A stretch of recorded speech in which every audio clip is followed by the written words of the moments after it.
back, everyone, for the final segment of the talks, at least. We do have the conference out afterwards. But this final segment, which contains two different panels, the first one being a panel of two people, and I'm delighted to welcome to that Jedediah Anderson and Sumarlíði Ísleifsson. Jedediah is a PhD candidate in the Department of Educational Studies at the University of British Columbia, where we've just discovered it's 5 in the morning, so I think he definitely receives extra points for effort and for that. So great to have you with us, and it's going to be a really interesting session, I think. So the two papers that we have in this panel are grouped together under the banner of Island Thoughts. And as always, it would be great to have as many questions from everybody as possible. So if you look at the right-hand side of your screen, you should see a chat function. And if you use the chat rather than Q&A, I always think is the easiest one. So if you use the chat function to send a message, and send the message, please, to all panelists, not just host. And that means that we'll be able to see your questions, and hopefully we'll be able to address as many of those as possible. So I think without further ado, we might as well get going with Jedediah's paper. So the floor is yours, Jedediah. Thank you, Rosie. Yeah, I'll just bring it up here. Yeah, so it's been interesting because obviously this paper was submitted and sort of conceived now probably 2 years ago, and my own research has gone in different directions. But I tried to when I went back and looked at the paper, I found where it was going, and I also added in some thoughts. I think it's a little bit maybe of a different vein. So it's at the end maybe for like a good reason, because it's sort of conceptual in terms of cultural functionings on an island, and sort of historical approach. So I'm talking about what I call remote island research outposts. So we can kind of conceive of this from some examples. The South Georgia Islands in the South Atlantic, the Kerguelen Islands are in the Southern Indian Ocean, Jan Mayen in the far North Atlantic or North Sea, and Alert or Ellesmere Island, which is one of the most northern areas of Canada. The Auckland Islands, which are a southern possession of New Zealand. The Heard Islands, which are now owned by Australia in the Southern Indian Ocean. All of these islands, for most of human history, had no inhabitants that we know of, but pretty well established that they were sort of occupied in the last sort of post-industrial revolution, or around the time of the Industrial Revolution, by European empires for the most part. Auckland might be an exception to some degree, but they share certain characteristics. I would claim they're like rugged and an inhospitable nature in a sense. So we would probably declare them as like uninhabitable in some ways, but we have habitation here. So I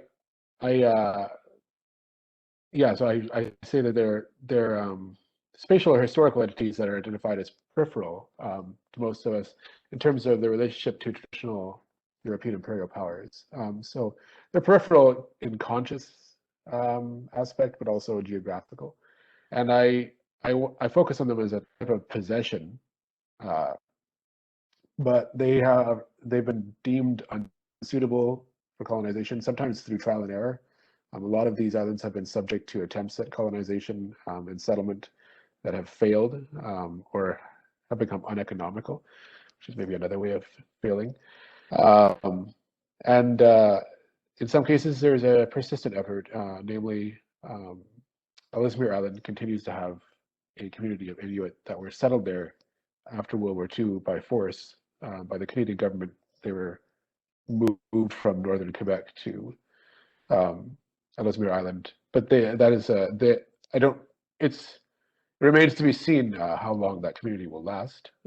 The residents there, the community is shrinking. The residents have no desire to leave, but it's sort of recent nature. Leave it up in the air. So there is sort of a utilitarian aspect to these settlements or these island societies. Most of them have started, life as rural sites of extraction. So they were discovered usually and then quickly used by fishermen, whalers, seal harvesters, so that until the resources were extracted, or mostly until those life forms were sort of used up, as you would say, or killed off, or the market shifted. For example, South Georgia, Jan Mayen, and Kerguelen Islands were all whaling bases at one time or another, or sealing bases. And imperial governments usually encouraged attempts to settle to some degree. So in South Georgia, you have Grytvik, and there was often independent like Dutch or Norwegian whalers that would settle there and build structures. And there was usually a cooperation between military science and it's been a sort of a constant sort of fusion of military and scientific research. The usage between the two has been related. So you have Ross in Kerguelen stopping there to take astronomical observations and magnetic observations from a very early point, sometimes as early as the late 1700s in these different outposts. And then material resource extraction was more of an exception, and has been more of an exception in these places. And as soon as it was no longer possible, there was no real effort to continue. But the sort of military science and militaristic use has been persistent throughout. So it's how great this is. And so I think it's very interesting to consider the relationship with the city center, the sort of with the metropolitan center, depending on the nation state or regime.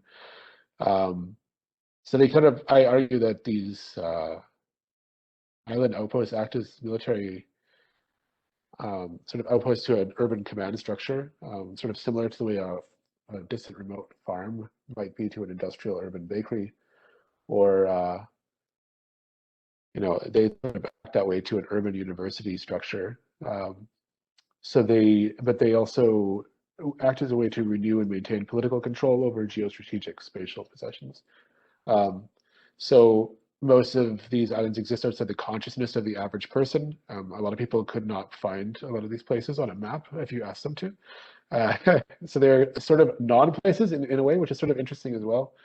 And I don't know, I think that maybe parallels other remote structures like I mentioned above, but it's more so in some ways because they're islands, like littoral islands, and they are dependent on a certain level of technology or technique, which I'll get into.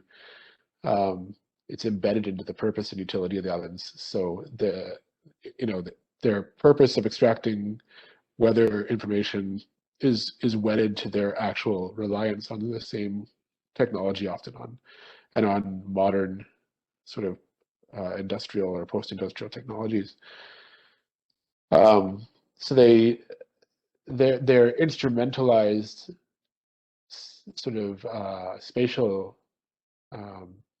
entities in a very more blunt way, I would argue, than most communities, if you can call them a community.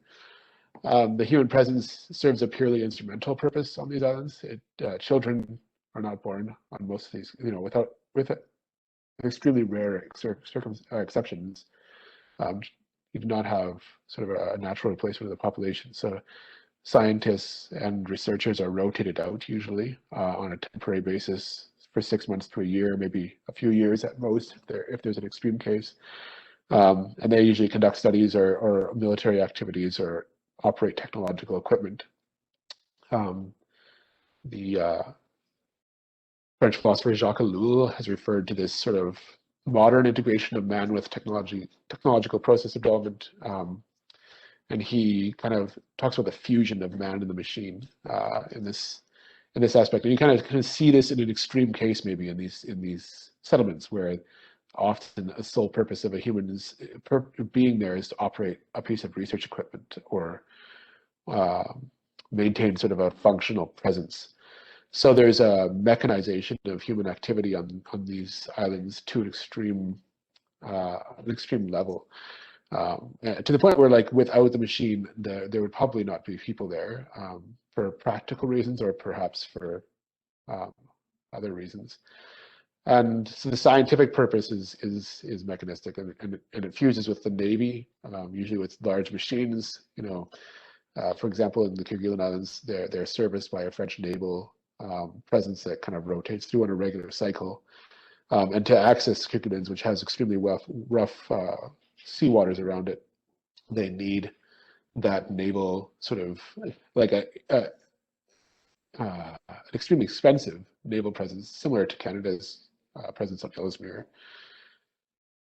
So yeah, I just Ellul talks about the frontiers of science that aren't the issue, with the frontiers of man.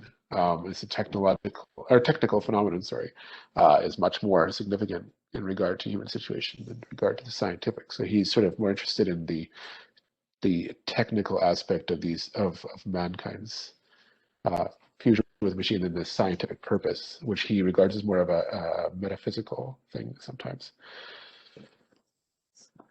So yeah, and in a similar way, Henri Lefebvre, the sort of geographer, I guess you could call him, or French sociological theorist, talks about the relationship between periphery and polis, periphery and city, and there's sort of a strange relationship in this regard. So, and I think we can.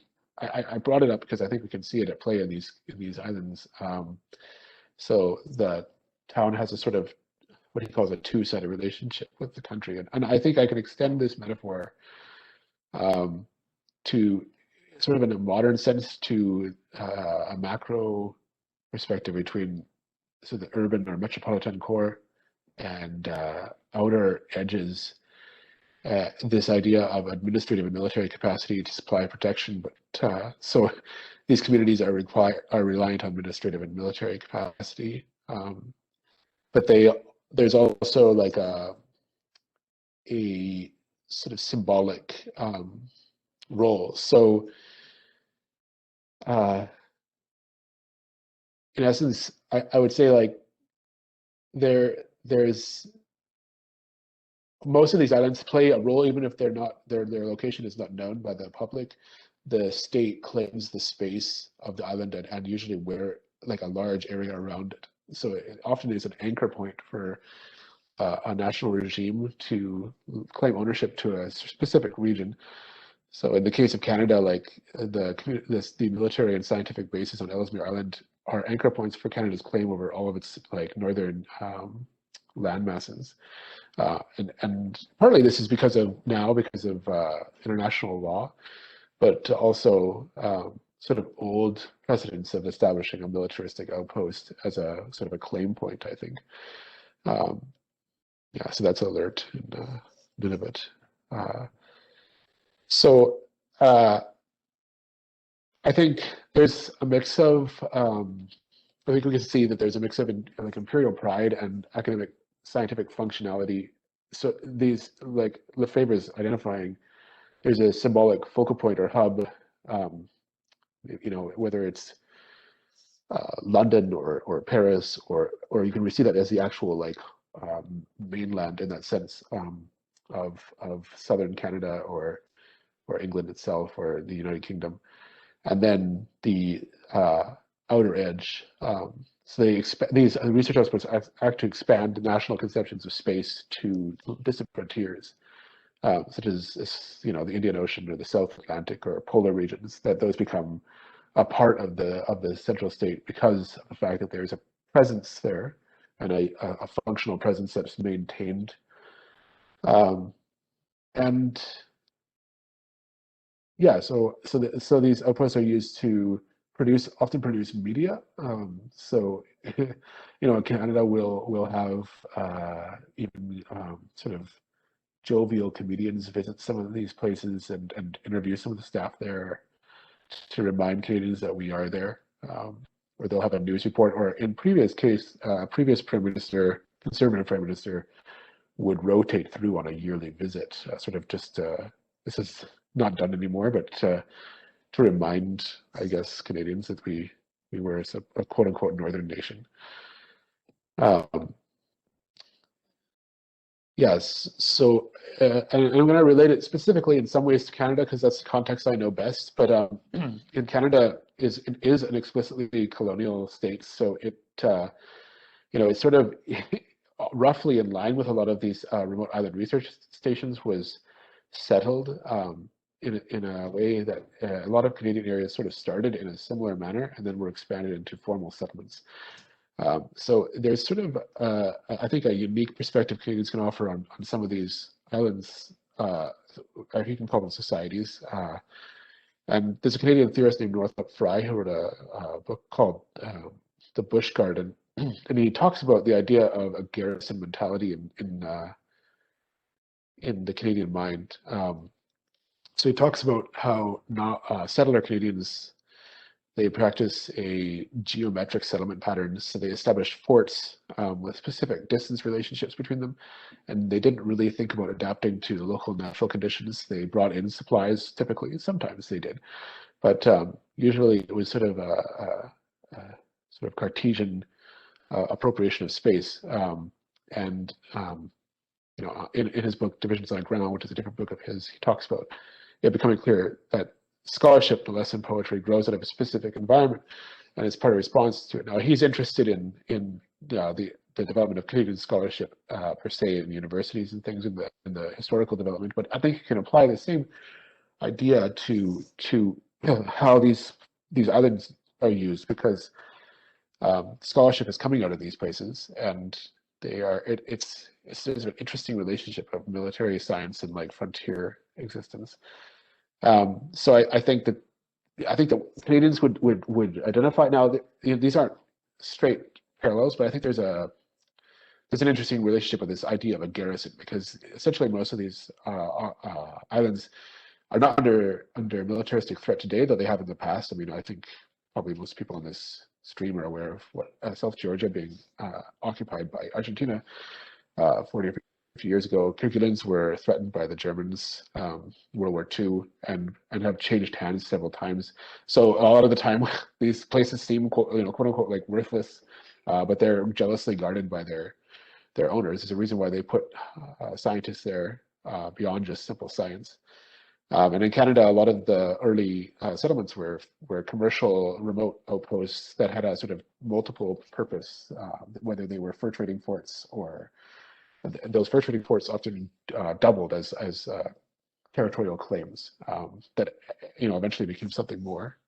But I would argue that a lot of these research outposts as modern forts or garrisons, and I think that idea from the Canadian sort of historical example it provides interesting insight. Sort of the possibility for expansion always exists as long as you have a garrison there. The only difference is there's no need to, I guess in this sense anymore, to wall off, because most of these islands don't have local inhabitants that are being, that are unhappy with you being there, other than maybe the wildlife. I don't. But yeah, so there's a sort of template that we can see with non-island parallels, that maybe there's similar examples we can think of around the world from the ones I listed, but that might exist essentially, the Antarctica isn't an island, but most of the outposts that exist in Antarctica sort of exist as conceptual islands, or for practical purposes, because it's not like there's road network in Antarctica. And we can also possibly see the International Space Station as a way, if we really want to stretch ourselves. I know whenever I bring up space, a lot of academics sort of recoil, but it's a very real place. I mean, there's essentially been an island in the sky for 20 plus years now that's been a remote outpost, and not everybody is welcome. Certain nation states are not allowed to visit the ISS, and it's acted as a sort of it is literally a similar like fusion of military and technology and scientific research, and it's also not really possible for that place to exist without technological modern post-industrial technology. And I think that all of these sort of cultures, I guess you could call them, and histories, they're contingent on continual material and technological support from the outside. Abandonment is symbolic of imperial decline. A lot of Soviet Arctic bases were abandoned when the Soviet Union collapsed, and Russia has been adamant about reclaiming these sites and sort of restoring them to use in the last decade. So they sort of act as bellwethers of the empire and of national sort of consciousness and expansion. And they also can potentially act as nodes for future expansion. And we may end up seeing this more so in the future with global warming, who knows? Or also with, until recently with oil exploration was always sort of on the table of some of these locations. Yeah, and so I just think there's a few takeaways. They may appear to be innocuous scientific outposts of little impact, but they serve an imperial sort of purpose, nation building purpose, or imperial purpose. And they're a sense of interface between humans and technology. And we might often first think humans and the environment, but I think it's more humans and technology, and the environment definitely plays a role, but it's often more of an adversary in some cases. And they serve to further technological and material ambitions of centralized actors, and they're instrumental. The instrumental nature of these settlements is paired with the instrumental nature of the humans that are there. So the humans, what Alu refers to as technique, or the ongoing increasing efficiency of society based around the idea of like a mechanistic process that is central to the operation of these islands. You don't have, in most cases, you don't have artist communities or human society existing just to exist in these places. It is often purely instrumental. And I think I would argue that future is going to see more extreme versions of this type, possibly in the future, with people on our planet and perhaps other places. Yeah, I think that's just about 20 minutes. So, thank you. Well, thank you very much. Fascinating paper, and really looking forward to the discussion in a few minutes, because I think there's a lot of fascinating points of interest that might come out here. And yes, I see the comments are already starting to float in there. I'm glad to see from the comments that Andrew is alongside with me, very much not an academic that's put off by talk of space, because I thought that was absolutely fascinating, and maybe something we'll revisit in a few minutes. But before that, we have our next speaker, who is Sumarlíði Ísleifsson, who is the lecturer at the Faculty of History and Philosophy at the School of Humanities in the University of Iceland. And it's delightful to welcome him back again to the St. Magnus Conference. Some of you will remember he attended the last St. Magnus Conference in Kirkwall 3 years ago. So great to see you again, Sumarlíði, and looking forward to hearing what you have to say. Thank you. I hope you can hear me. Yes, we can indeed. Very good.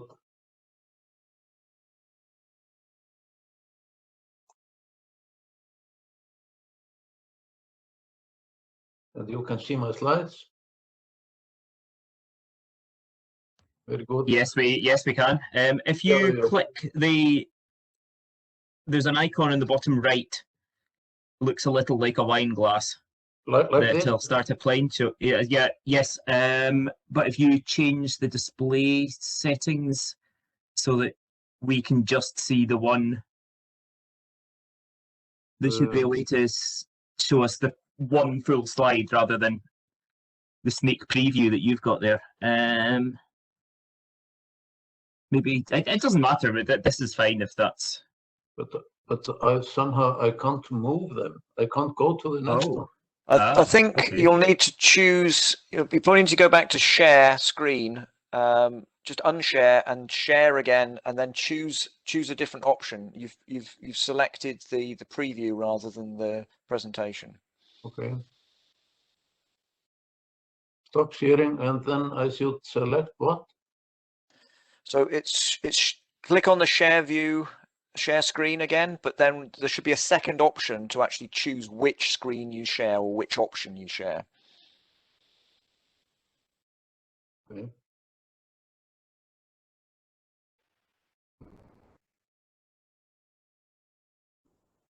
No. If you go to slideshow at the top. Slideshow, yeah, okay. Yeah, and from beginning. From beginning, yeah. Okay. Now, I think if you go to perhaps display settings at the top.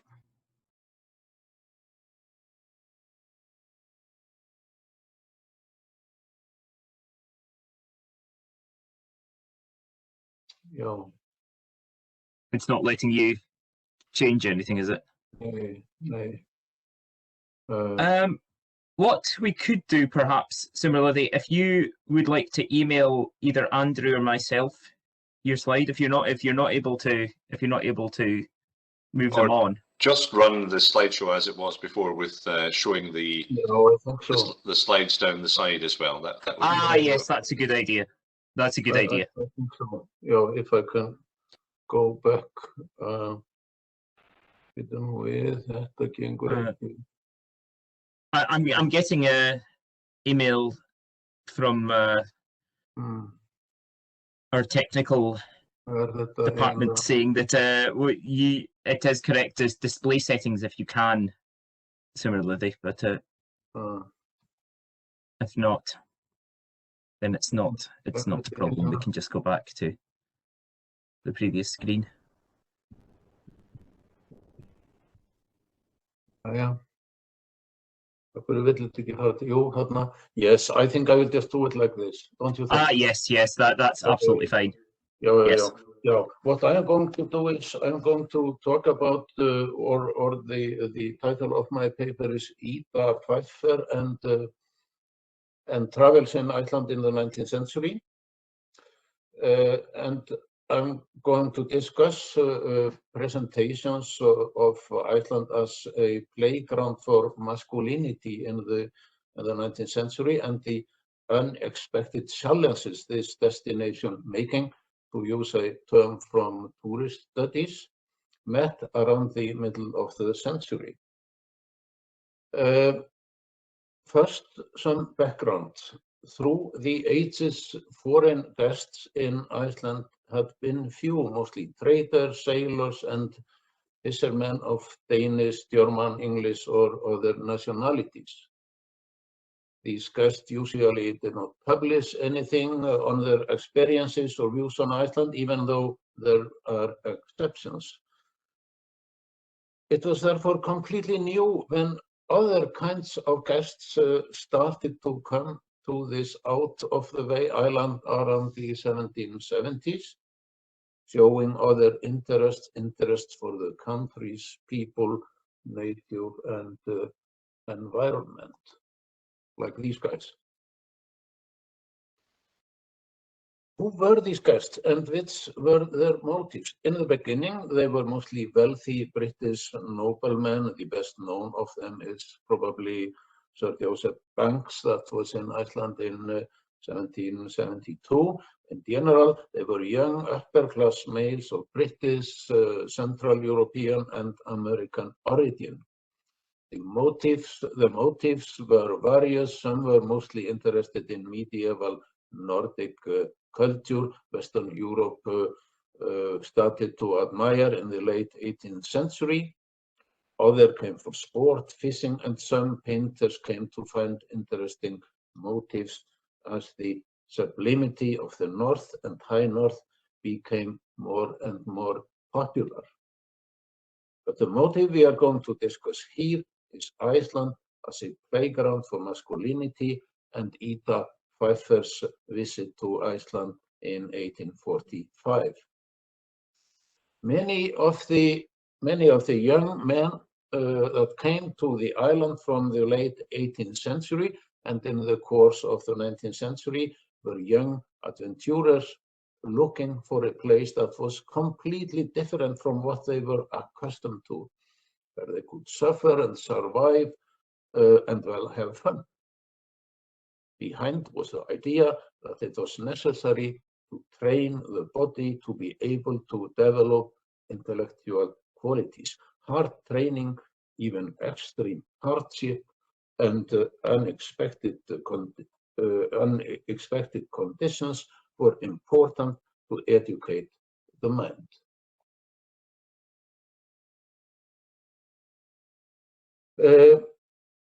Why was Iceland attractive in this connection? Traditionally, Switzerland had been popular for mountain climbers and other risk takers, but in the mid and late 19th century, it was already a beaten track. Other possibilities could be the northernmost parts of Scandinavia and then the unfrequented island of Iceland. The advantages Iceland could offer were, for example, the following. Around the middle of the 19th century, only few travelers had been there. It was clearly a prestige to be one of the few. Secondly, the island had a history of wonders and extremities since the Middle Ages. A discourse that Romanticism in the 19th century gave new life. Thirdly, Iceland was relatively close to Western Europe compared to many other exotic places with similar degree of exoticism, if one can say so. It only took a few days to go there from mainland Europe, Britain by ship, and after the middle of the 19th century, there were scheduled tours from both Scotland and Copenhagen. For those who wanted to add volcanoes and erupting geysers to the list, Iceland was the easy winner. And last but not least, we should not forget nationalism and the reception of Icelandic medieval culture in Europe. According to this discourse, the Icelandic medieval society was unique and exactly what these young men were looking for. In short, the reception was like this.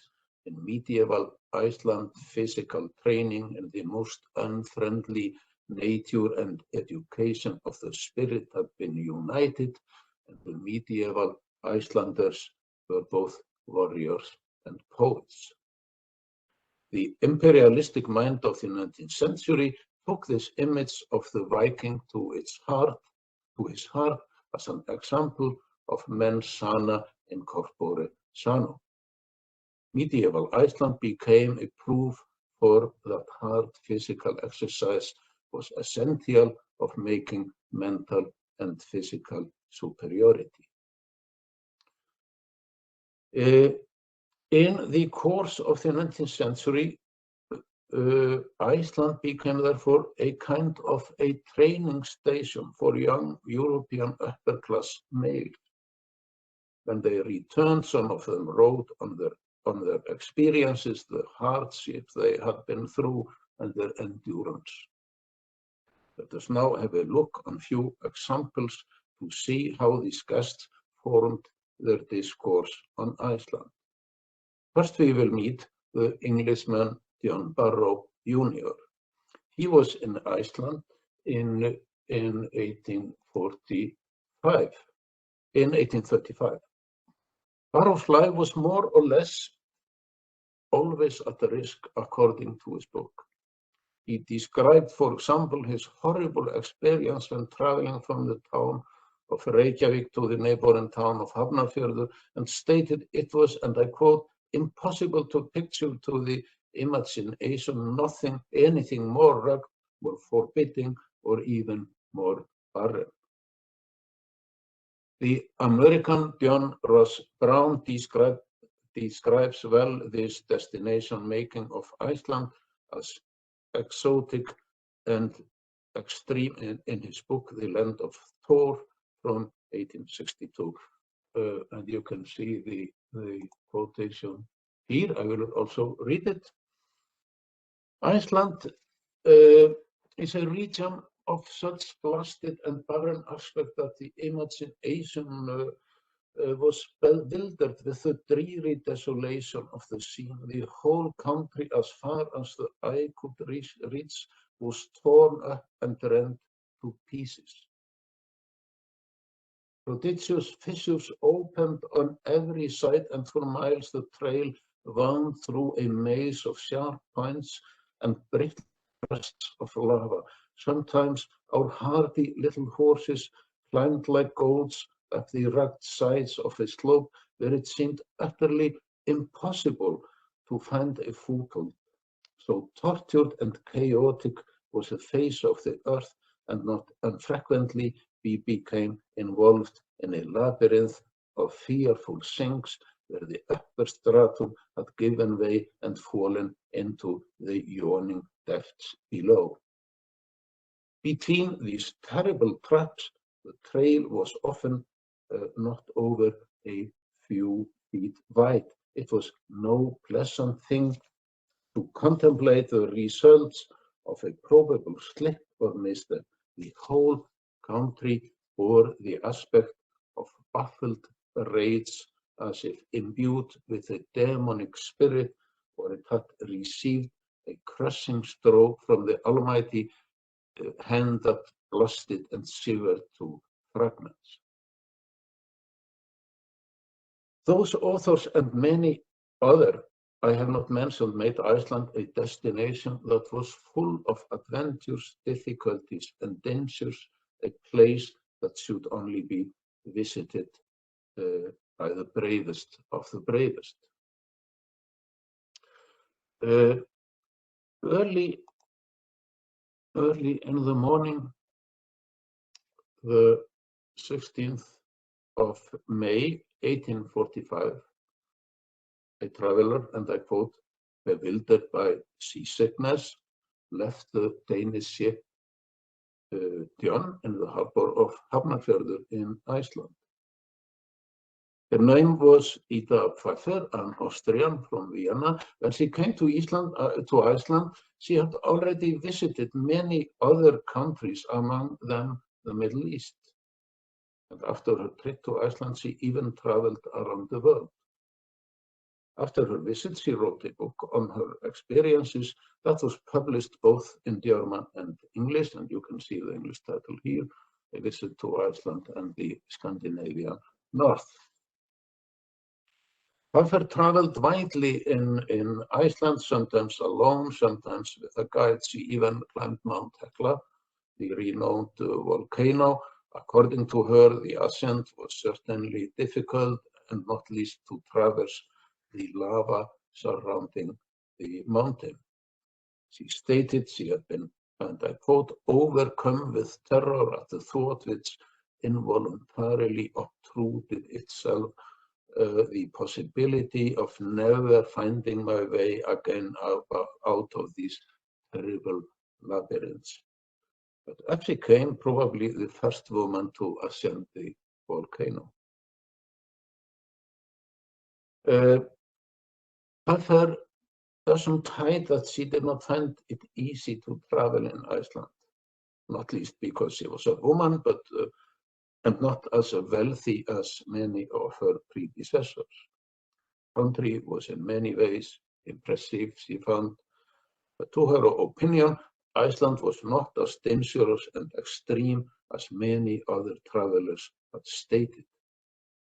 Book she discussed, for example, the road from Reykjavik to Hafnarfjörður, the same road as the Englishman John Barrow had described as life-threatening 20 years earlier, but she saw the situation differently. And I will read a short quotation from her text. The road was, she said, the road was generally speaking very good, excepting in some places where it lay over heaps of lava, of the much dreaded dizzy abysses. I saw nothing, only some unimportant acclivities along the brow of which I rode in sight of the sea, or perhaps the abysses were on the lava fields where I sometimes noticed small chasms of 15 or 16 feet in depth at most. According to her, many of her forerunners had, as she said, an overexcited imagination and seemed to see, hear, and feel things that do not exist, and how others again tell the most unblessing falsehoods. Probably Pfeiffer had John Barrow in mind when writing these lines. In addition, she told the story of an officer of a French frigate that was in Reykjavik when Pfeiffer stayed in the town. He stated that he had, and I quote, "ridden to the very edge of the crater of Mount Vesuvio." Probably he did not expect to meet anyone in Reykjavik of all places that had been there, but Ida Pfeiffer had been there lately, and she described their meeting and her thoughts around this incident in the following way. Nothing irritates me so much as such falsehoods and boastings. And I could therefore not resist asking him how he had managed that feat.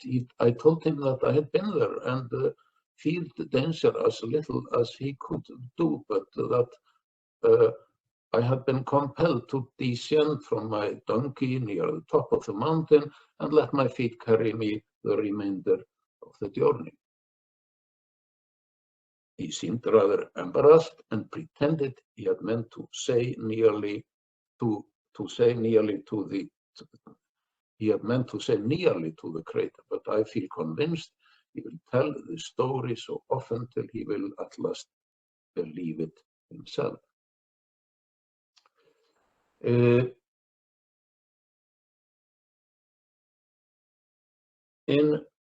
1852, a few years after Pfeiffer's visit to Iceland, the American Pliny Miles came to Iceland. Like Pfeiffer, he climbed Mount Hekla and traveled widely in Iceland. He describes his experiences with terms as dangers and terrors.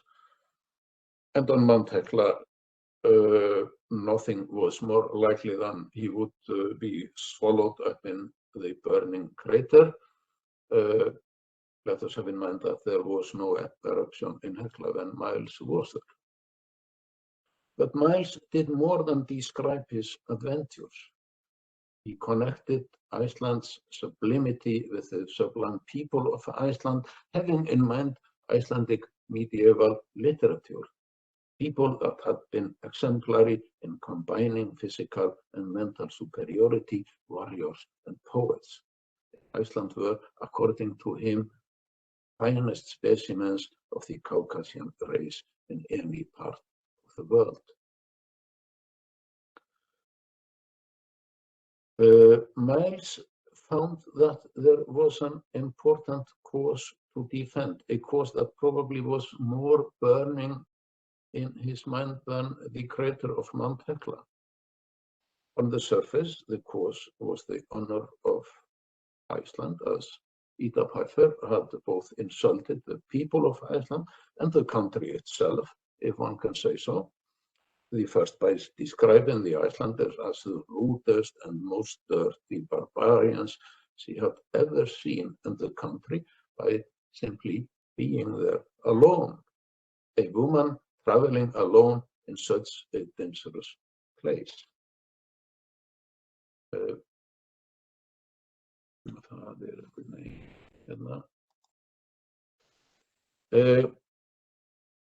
According to Miles, it was unthinkable that Pfeiffer had been on Mount Hekla. She was a woman. She was old. She was 48 when she was in Iceland, and her description of Iceland and her descriptions of Iceland were fake. Miles declared, therefore, that she was a liar. And I will quote this very short text from his work. That old Madame Pfeiffer should speak of Hekla as having 3 cones and no crater at all is exactly in accordance with most of her statements about Iceland, where she does not knowingly tell direct falsehoods.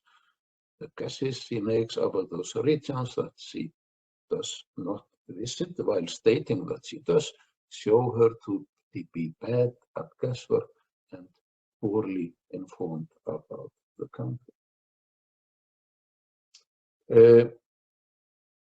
Ida Pfeiffer was an exception. Women travelers were not common in Iceland in the 19th century or in general, and certainly not alone. The 19th century, they were probably not more than 5 to 7.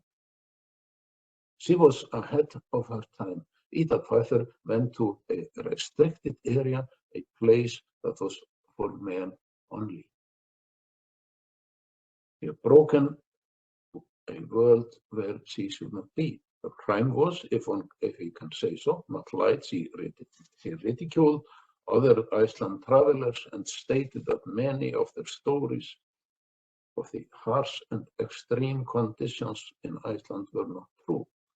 According to her, most people could travel in Iceland, even women. In addition, she did not show signs of feminine sensitivity. Well, she could admire Icelandic landscape and the beautiful light and even get frightened, but she did not cry. We know her book was widely read, and we can speculate how much influence her text did have. Did her book change the destination Iceland after the mid-19th century? Was Iceland, after all, not as dangerous, exotic, and extreme as many travelers had stated? Did Iceland lose their role as a playground for young men that were looking for adventures and building up their self-images? It is difficult to say, and we must have in mind that the world was changing fast in that period. With the advance of imperialism, easier travel, and much more communication, every corner of the world was gradually opened.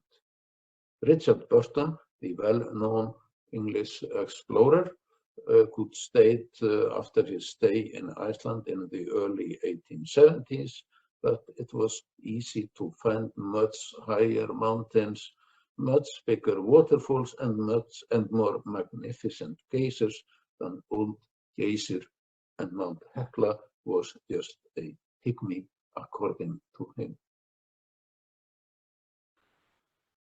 To answer the question from above, we can say that Iceland became less extreme as the 19th century advanced, maybe partly influenced by Ida Pfeiffer. But as already mentioned, there were also other causes, probably more important.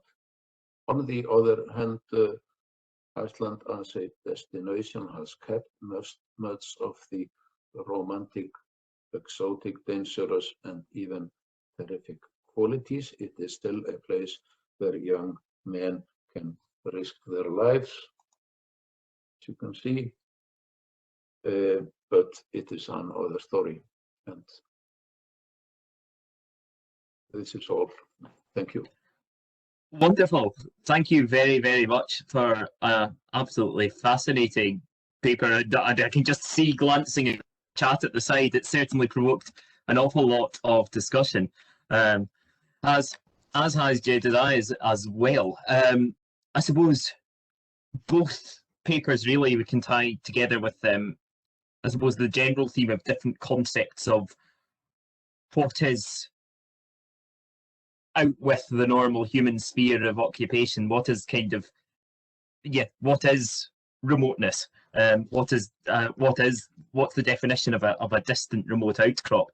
I think maybe because I think the break that was factored in is slightly lengthier than normal, we can probably get away with about 10 minutes or so of questions, so which I think we're going to need at least to cover some of the topics that people have come up with here. I think to start off, might as well rewind right back to the first paper, and as after I'd already mentioned the fact that clearly Andrew and myself were not put off by talk of space, it's provoked an awful lot of comments there, the comparisons with space, and I think it's interesting in terms of the way that maybe a modern example of new frontiers and comparing the way that people engage with space versus the way that people perhaps in the 18th, 19th century and indeed into the 20th century engaged with some of the islands that you were discussing. One point that was made by Fleur is rather interesting for comparisons, that pointing out that the International Space Station arguably could be more connected and less remote than some of the outposts you were talking about due to technology. I don't know if you've got any thoughts on that. Yeah, it's a fair point. I mean, I think the ISS is 200 kilometers above, 200 or 300. I think it's around 200 kilometers above us. So in theory, when it drifts over the continental United States, it's a heck of a lot closer than McMurdo, which is the Americans' main Antarctic research base. That's a sort of extreme case of about 2,000 people. It gets visited by nuclear icebreakers and things. But yeah, I mean the cost is probably, well, it's coming down rapidly too in recent decades due to the man who has his fingers in everything, Elon Musk. But most of the time it's been the ISS is similar. It needs a militaristic operated craft. The space shuttle for most of its history it's cheaper but closer. That's a fair point. I think it's probably, I don't know if I think it's a matter of technological difficulty, but in terms of speed, I mean, you can get there. It doesn't take very long, probably less time even to get there than it does to get to a lot of these earthbound places. It's a fair point. Interesting to think about. Indeed. And indeed, one thing that's it's crossed my mind before, actually, that the comparison, that I don't know if people are entirely ready for reimagining again or revisiting again, is whenever people end up going to places like Mars and you start to get a time delay with the speed of light in communication, which is something people are not used to at all now. Even people at the most remote points on Earth are not used to the concept of you can send a message, but you're not going to get a reply for an hour. And that's something that I don't know, the sudden inability for people to speak to each other is maybe something that space will. I do know that the current plans, because during the Apollo program, it takes about 3 days, or it took 3 days during the Apollo program in the 60s for the astronauts to get to the moon. And I think the delay there is about a second and a half. So that's one of the appeals, is that it can be similar to one of these places if they put a research base on the surface of them. And this is getting a little esoteric, but maybe. But if they put research base on the surface there, it would still be in communication similar to a place in Antarctica. I mean, there is a lot of parallels there. It'd be like it's not that dissimilar. Where you're right with the Mars, it can be up to 20-minute sub delay each way. So they would essentially be, something could blow up there or whatever, and we wouldn't know about it for like close to an hour or half an hour at its maximal. But it shifts. These aren't static places. Maybe that's different. But I think like for most of the past though, if you were sort of a whaler in the South Indian Ocean and something happened, there wasn't going to be any communication for months. So, and even at the worst possibility with our modern technology, it's nothing. In some ways, it's still like a less of a disconnect than like a prison colony in Hobart or something. But yeah. Yeah, it's fascinating, and I think we could probably go on for the rest of the afternoon on this specific topic. But I think to change tack slightly, one thing that I was wondering about, you were talking about the interdependency between the military and the science, which I find fascinating. And it seems that both, if you like, get something out of it, because you have the military who essentially, to some extent, perhaps to justify their presence there, it's like, well, it's protecting this scientific research, whereas really it's kind of flexing muscles to some extent. And then the other way around, the scientific establishment is kind of depending on the military for supplies and everything else. To what extent have you found, if ever, are there any tensions between the science and the scientists in the military, or are they so intertwined that really there isn't any? I think like I tried to talk about these islands as a broad category where there are definitely differences between them, and I think you can see that from a pretty early day. Captain James Cook set foot on Kerguelen Islands. He called an area Christmas. I think I forget the name. I think it's been renamed. Place but he landed there at Christmas time, so he called this one area like Christmas Harbor or something like that. And he made some observations, and Ross, I know, did the same, but he also had crewmen who were like shooting things randomly, and so he was on a ship that had been a repurposed bomber, a bomb, like a heavy weapons ship that had been repurposed for polar exploration. But I don't think there's a lot. I don't know if you're asking about like the scientific crew getting displeased with the fact that they have to use military conduits. I don't see that a lot. I don't see it, and I maybe would have to do a deeper like historical dive on one particular island and sort of flesh out its usage. And I got a question here. I think I saw a question from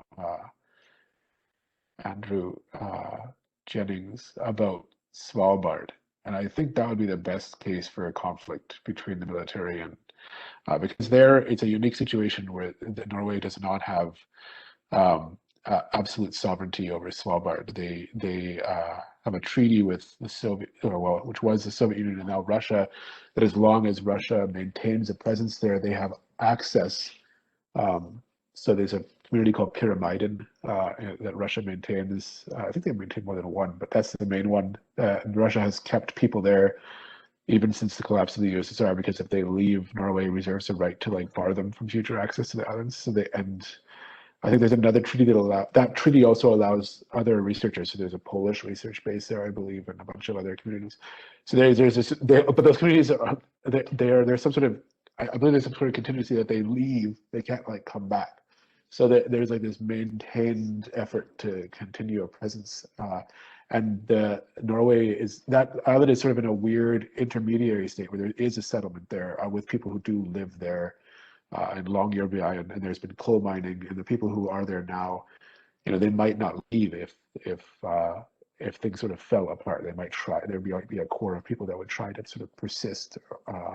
So it's sort of it's transcending And I think there might be the real conflict between military and science there would probably be between like foreign military, because the Russians sort of are more blunt in their instrumentality. I would argue in Svalbard, but I think in most cases, like I don't think that I don't see a lot of real conflict because they're sort of a need. The scientists don't really have a. They're often military members themselves, and if they aren't, and they might be personal. You'd have to interview. I think you'd have to do a project where you interviewed scientists on an individual basis and ask them these questions. I don't know. Wonderful. Yeah, thank you. That's really, really interesting, that insight there. And thank you as well for addressing Andrew's question then specifically about Svalbard. That's really quite fascinating. Moving on to Sumarlíði, I did notice I've had one or two questions asking about other female writers, and then other questioners sort of asking those questions. There's two, and I think two writers in particular that are named and asked about here. Mary Gordon or Disney Leith, and her daughter, who Kate Mathis has told us published, amongst other things, 3 visits to Iceland in 1897. Yeah. And also the other name that has been raised here is by Ingibjörg Augustdóttir as Isabel Wiley Hutchison. Yeah. And yes. I don't know if you've got any comments on them and their possible influence. Yeah. Well, like I said in my talk, I think that I don't know how many women traveled to the island in the 19th century, but around 5 to 7 that were writing about their experiences there. I must admit, I don't know the writings of Isabel Wiley Hutchinson, but I know Mary Gordon or Disney Leith. She is among the writers I know, but in general it was a rare scene to see foreign women in Iceland in the 19th century, and I think one of the there are of course many reasons, but one of the reasons is like I was trying to explain how Iceland was presented as a destination. I mean, it was represented as a destination full of adventures and mostly for men. It was the nature of the island. That's it's really, really interesting, and I wonder, I'm wondering about this. Yeah, the whole feeling of inhospitability and the fact that some of these places were considered places that women shouldn't be going, and I wonder what your sense is now. If, for example, given the presence of mass tourism now, do places like Iceland still try to hold on to some amount of a veneer of this is a really hard, distant place? It's distant and almost mystical, but it's really easy to get to. And do these places try to hold on to that whilst still saying, no, it's easy to come in. It's inaccessible, but it's easy. It's a really odd thing that they might have to deal with. I mean, it is the next door to you. And I mean, it is what the tourist industry has done in the last 3 decades, where we have had the mass tourism. They have just taken over this discourse, and there are many discourses in describing Iceland, but this is one of them, and it has been influential, in the last 20, 30 years. I mean, when I look over these 200 years we have had tourists here. I mean, I would say that the discourse has been quite similar from the beginning. it's just really, really fascinating to see how these things have changed and what's stayed the same, and at least what people have tried to keep the same. And I'm really sorry, I'm afraid we're going to have to wrap that up now, but it's been, as have all of the panels, some fascinating discussion.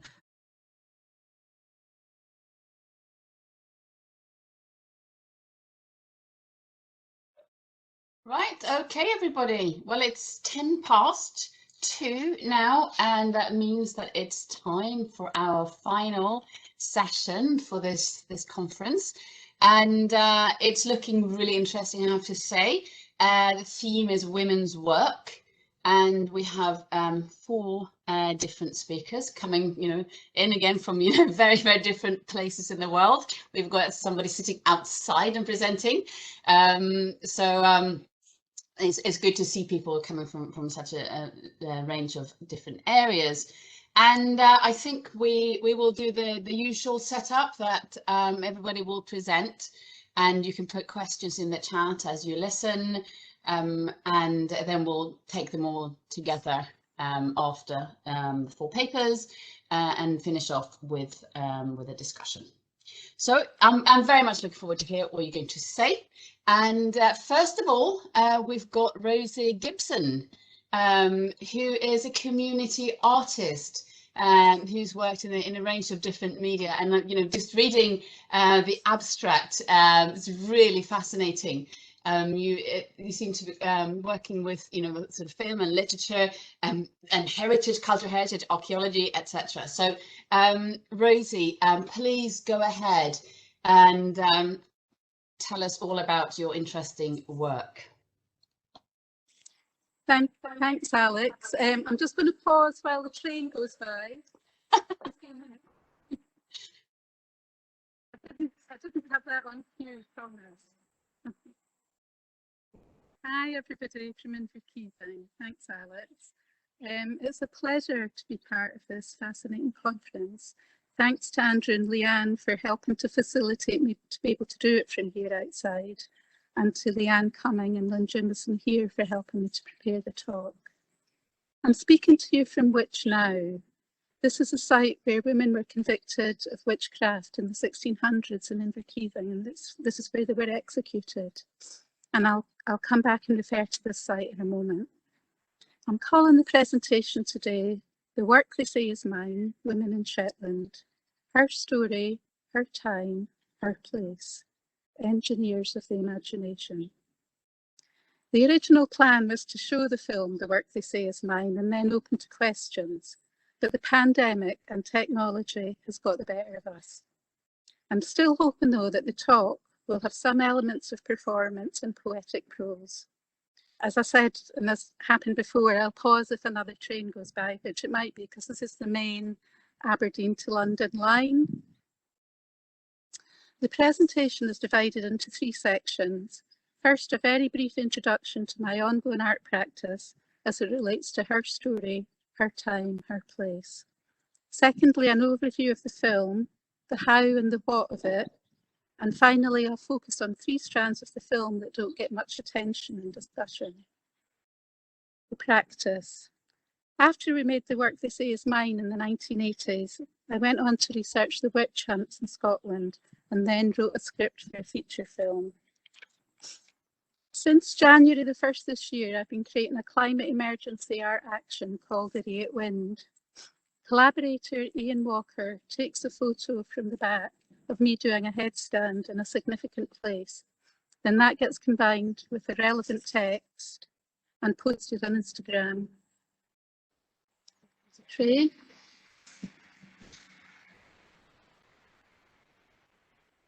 I did a headstand here on the 8th of January and linked it to a paper on gendered geographies of violence, a multiple case study of murdered women environmental defenders. Her story is ever present, circular rather than linear, looping every generation, non-linear and liminal. Seek in the spaces in between for embodied stories and material. The film. The Work They Say Is Mine is a drama documentary celebrating the lives of Shetland women past and present. 3 journey women, Barbara, Maureen and Rosemary, take us on a gathering and gleaning journey through the landscapes and interiors of Shetland's past. I'm just going to show you a photo now of the three women in the landscape. Jeannie, Minnie, Kitty, Mary and Co, rather than being interviewed, perform their stories of and reflections on their lived experience. As octogenarians, they bring alive a way of life that had been qualitatively similar for generations. At the same time, they are modern, progressive women. Towards the end of the film, Kitty says, "I would have loved to have been an engineer. I suppose now it would be different, but at that time you just had to get on with it." Young women in the film are crofting, farming, working, raising children, and making music from Unst to Galberwick to Fair Isle. Young girls are reimagining the stories of their forebears. These different strands are montaged together like one of the many good-looking Fair Isle jumpers that appear in the film. Knitting, the interlocking loops of colour and pattern, and women's relationship to it holds the film together. The film was commissioned by Channel 4 in the early 80s, part of the People to People series, which aimed to expand the diversity of lived experience represented on broadcast television. Produced by Penny Thompson of Avonbridge Films, it was 3 years in the making.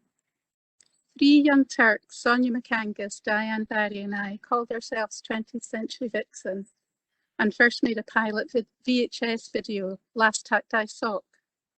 Channel 4 said later that if Last Tack Die Sock had been a higher quality video, they would have broadcast it, but instead gave Avonbridge the commission to make a 16mm film. The advantage of this 2-stage making was that the women in the film, having seen themselves in the pilot, had time to consider and adjust how and what they wanted to say, which was an important part of the process. The Work They Say Is Mine was made with an all-women crew, apart from Bill, the electrician. Before the final edit, we brought a fine cut back to Shetland, so participants could see themselves in the context of the whole film, and we could make changes if requested. The Shetland premiere of the film was the 3rd and 4th of May, 1986 in Clickaman in Mid-Yale Halls. The Scottish premiere was in the Edinburgh Film Festival later that year, when one of the strands was Third World Cinema. Film critic David Will wrote in Radical Scotland at the time that it wasn't surprising that The Work They Say Is Mine, made by women and about women, was the only first world film that wasn't afraid to mix film styles in the same way that the Third World Cinema films did. The film went on to win the Television and Radio Clubs of Scotland Award in 1987. That was a kind of forerunner of Scottish BAFTA. Non-linear and liminal, look in the spaces in between for embodied stories and material. There has been a revival of the film in the last couple of years, thanks to the cheerful tenacity of Joanne Jimison at the Shetland Film Archive, also the efforts of Scotland's Moving Image Archive, and the good grace of film curator Leanne Cumming. Discussions after the recent screenings have focused on the obvious stars of the show, the women and girls telling and performing their stories, songs and music. Today I want to take a look at 3 strands in the film that don't get so much attention. 1, the 3 journey women, 2, women's voices in the archive material, and 3, the playful intervention through drama in the historical event of the truck system. And I thought I could just, at this point, show you some of Jeannie's jumper here. And if you think of the big patterns as the kind of stars, the women and the girls, then the spaces in between give you a kind of variety of colour and pattern and scale. So I thought this might be an interesting analogy. Her story is ever present, circular rather than linear, looping every generation, non-linear and liminal. Look in the spaces in between for the embodied stories and material. So I'm going to start with the 3 journey women. It was thrilling when Leanne introduced me to Lynn Abrams' book, Myth and Materiality in a Women's World, Shetland 1800 to 2000. It feels almost like a sturdy sister companion to the film. In the chapter entitled Women and Landscape, Lynn writes, visitors to Shetland were struck by women's seemingly ubiquitous presence in their field of vision, that is, in the public sphere. Everywhere they looked, they saw women, in the fields, on the hill, in the streets. At an intuitive level, this is why we had our journey women in the film. 3 years of research, overwhelming photographic representation of women working outside, and all the testimonies had soaked into the psyche. I 3, I think because it's the smallest number that can represent a group, and that felt important, strength in numbers. Our journey women take us out into the public sphere, discovering photos and archival material, and also into contentious spaces as regards her story in Shetland. Still, one of my favourite parts of the film is the opening sequence. The 3 women with the Uphellia torches circle on the Broch of Clickaman on the outskirts of Lerwick. I'd long been fascinated by the shape and feel of these Iron Age circular towers. They always felt like female spaces, womb-like, embracing, spiralling. In my favourite shot in the sequence, inspired by 80s French filmmaker Chantal Akerman, the camera tracks 2 of the torch-bearing women anti-clockwise high in the frame, while the other woman walks clockwise at a lower level. Flow, layers, light. Tellingly, when I visited Shetland in September 2019, the contentious issue of women's participation in the Lerwick Uphellia was still high on the news agenda. Her story is ever present, circular rather than linear, looping every generation, non-linear and liminal, look in the spaces in between for the embodied stories and material. Next, let's take a peek into the archive. Thanks to archivist Brian Smith and the magnificent Shetland archives, I was directed to and found some fantastic examples of women's voices in the archival material. For example, letter for hard-worked Shetland lassie, Shetland Times, June 1943. Dear Sir, please give me a small space in your columns to air my views on the subject of crofting, also on the life of a Shetland girl. Now, I'll flatly contradict North Maiden Crofter when he says that Shetland girls aren't slaves. I am definitely a slave, and most Shetland and women and girls are, except those who have had the power to rebel. I'm only a girl, but I do all the carting and ploughing on our croft. The corn is carried into the yards on our back. Then, when the day's work is done, we have to toil and knit in order to keep ourselves decently dressed. Then there's the housework to consider.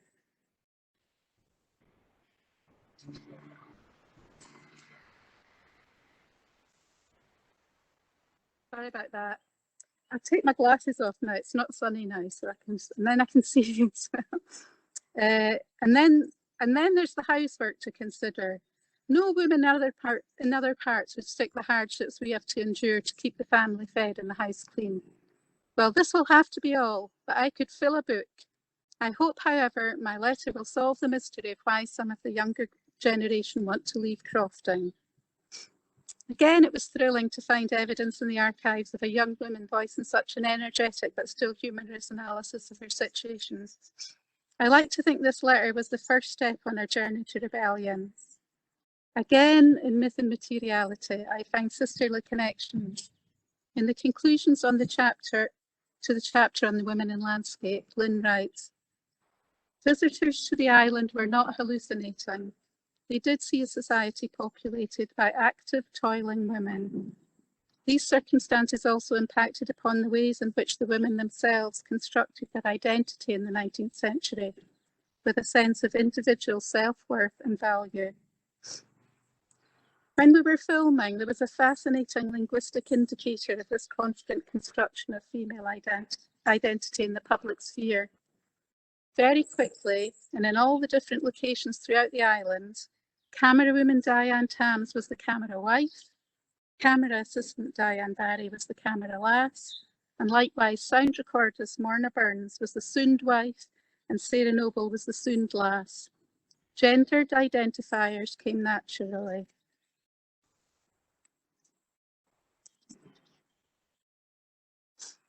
Another gem of a letter was Cassidy in 1908 about knitting in the truck system, a system whereby women were forced to take goods rather than money for their hosiery. The merchant also setting the exchange rate in his own favour, obviously. I'm aware that I'm doing covers when I'm reading these letters of Barbara's version of the readings in the film, so I'm doing cover versions of Barbara's reading. Letter Cassidy, Shetland News, 1908. I'm surprised by the letter to Country Knitter last week in favour of the truck system. By the truck system, she is forced to accept whatever her dealer offers her at his price. Suffragette writes in the same strain. Now, if Suffragette really wants to do good by her sisters, now is her opportunity. She should do all she can to help the poor knitters in their fight with the apparent combine of hosiery dealers. If this thing were properly represented in the Sooth papers, an opening would be made for knitted goods, which would make the knitter independent of the Lerwick merchant and his truck system, which has been illegal now for 20 years. Here is a very smart and concise assessment of the economic wrongs perpetuated by the merchants against the knitters, with a solution that was eventually implemented 35 years later in the formation of the Shetland Hand Knitters Association. And this rousing call to arms by Sibby doesn't give Suffragette much wriggle room either. So onward to the final strand of the film I want to focus on today. The playful dramatic intervention in the historic truck system inquiry, which took place in 1872. Brian at the archives supplied the transcript of the inquiry for the filming. The council gave us the use of the old courtroom, and the very enthusiastic Islesborough Drama Group took on various roles, including the character of Mr. Guthrie, who led the inquiry, and Dr. Cowie, a local doctor. In this seedy exchange between Mr. Guthrie and Dr. Cowie, Maureen, one of our 3 journeywomen, makes a dramatic intervention. Here's an extract. Dr. Cowie. The knitters are paid in drapery goods. They are almost starving in finery, what I refer to as their inside garments. They could wear more substantial underclothing, but they rather prefer the more showy outside garments. And a bit later, Mr. Guthrie asks, is prostitution more common here than other places? Dr. Cowie, I surely don't think there is more professional prostitution than elsewhere, but from hearsay, I have good reason to believe that there is a greater amount of casual prostitution. The knitters, I believe, are insufficiently supplied with food, and they are supplied with plenty of handsome clothing. They are thus led to walk about the streets a great deal, and are thus led into evil waste. And at that point, Maureen stands up and says, do you not think it's ridiculous for you to be standing here discussing women's underwear and morals when it's the injustice of the truck system we've come here to speak about today? Given the chance, I can see lots of room for improvement in my directing of this scene. However, Maureen's intervention is pitch perfect. She reminded me recently that I'd asked her to work out herself what she wanted to say, rather than me give her a script. That was a big ask from Maureen, but she rose to it magnificently. It's been fascinating that the revival of the film and the reviewing of the scene has taken place within the context of the Me Too movement, or as Whiz-Tay, as we heard this morning, or Whiz-Too. I listened to Shona Main's presentation on Wednesday in her beautiful exposition of Audre Lorde's feminist reclaiming of the erotic. This opened up a whole other dimension to this scene for me, and in fact the whole film, which I'm still processing. So thanks for that, Shona. I'm still in awe of all the women and girls who took part in this project. I had set out to find hidden stories and voices rather than go straight to people used to being on the telly.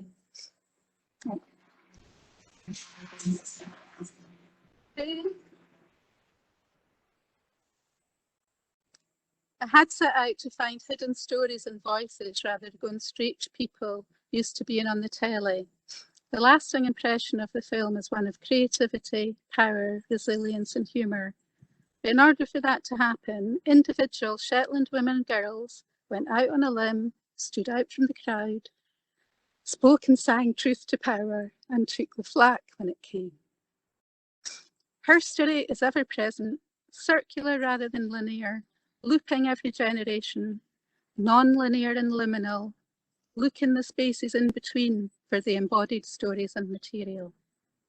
Thank you.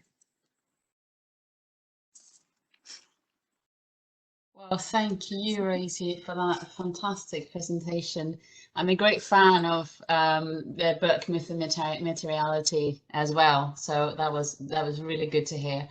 So thank you. We'll save questions for later, and we'll go straight to our next speaker, who is Riven Peake.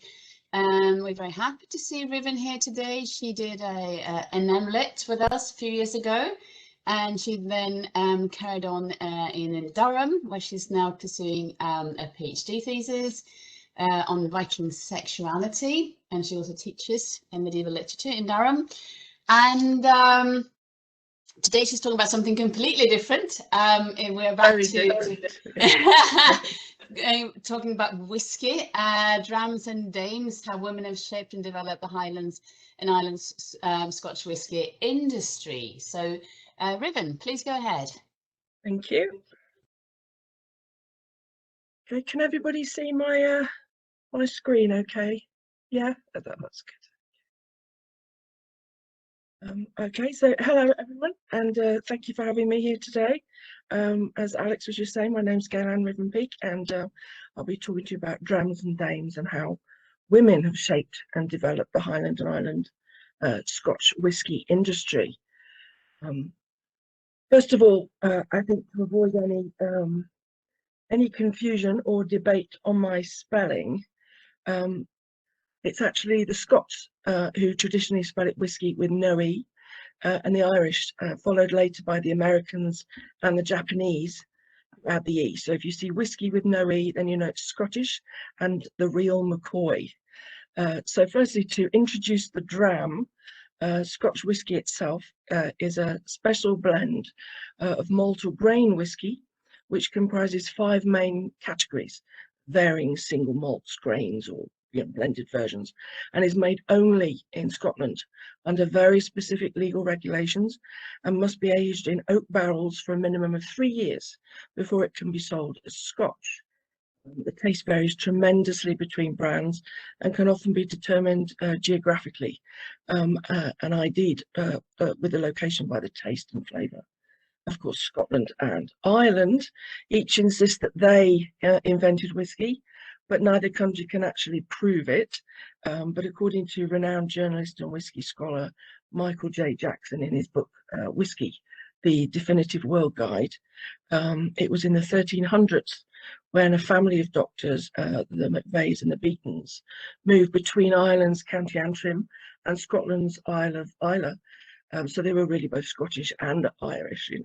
One day they stumbled upon an ancient 8th century Arabic text detailing the distillation of alcohol, and it was they who supposedly subsequently attempted the first true creation of whisky. So the very first written reference to actual Scotch whisky was nearly 200 years after the McVeys and the Beatons, back in 1495, when the Exchequer Rolls of Scotland listed the alcohol distilled by a friar called John Core at Lindores Abbey in Cooper in Fife in Scotland. This distillery was actually reopened again in 2017, so very recently, on the same site, at the same abbey, and after a 523-year gap in production. So you can actually now buy your own cask of whisky in advance while it's still aging, I think, before the first bottles of their Scotch go on sale, hopefully in 2023. So not long to wait now if you want to buy a cask. But as for whisky in Scotland now, there are currently 128 Scotch whisky distilleries, with the whole industry supporting over 40,000 jobs nationwide.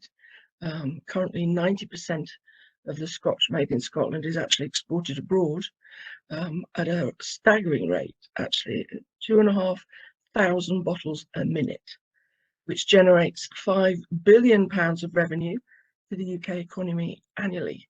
So Scotch whisky really is a huge business Unfortunately, the recent COVID-19 pandemic over the last year has affected this significantly, with much of the production scaled back or halted completely, as a temporary measure to protect their staff, and also with distillery tours and the tourist visitor centres being closed.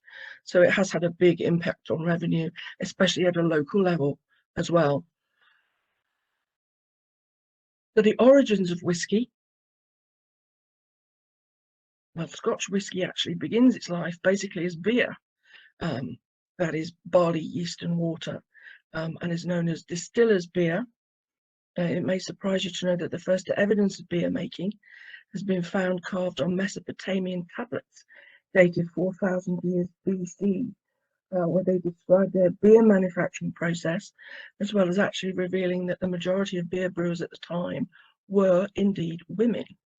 Other carvings from 2,500 years BC detail how Sumerian women also cultivated beer, which they preferred to sip throughout the day through a long straw, which you can see on the pictures that I've added there, from the archaeological carved stones in the tombs. So Sumerians also believed that their beer heightened the enjoyment of sex, which perhaps also explains their tremendous enthusiasm for brewing it. But as well as the Sumerians, the ancient Egyptians were also very keen on brewing, and it was actually an ancient Egyptian woman, Cleopatra the alchemist, not to be confused with Queen Cleopatra, who was, I think, 3 centuries earlier, I think. This Cleo was a philosopher and founding figure in alchemy, and she's largely credited with inventing what's known as the alembic still around the year 3 AD, so around the time of Christ, really. And it was this type of still that eventually developed into the familiar big copper stills that are also still used today in the making of Scotch whisky. So women have clearly had a huge influence on the invention and development of alcohol and whisky making for many, many thousands of years.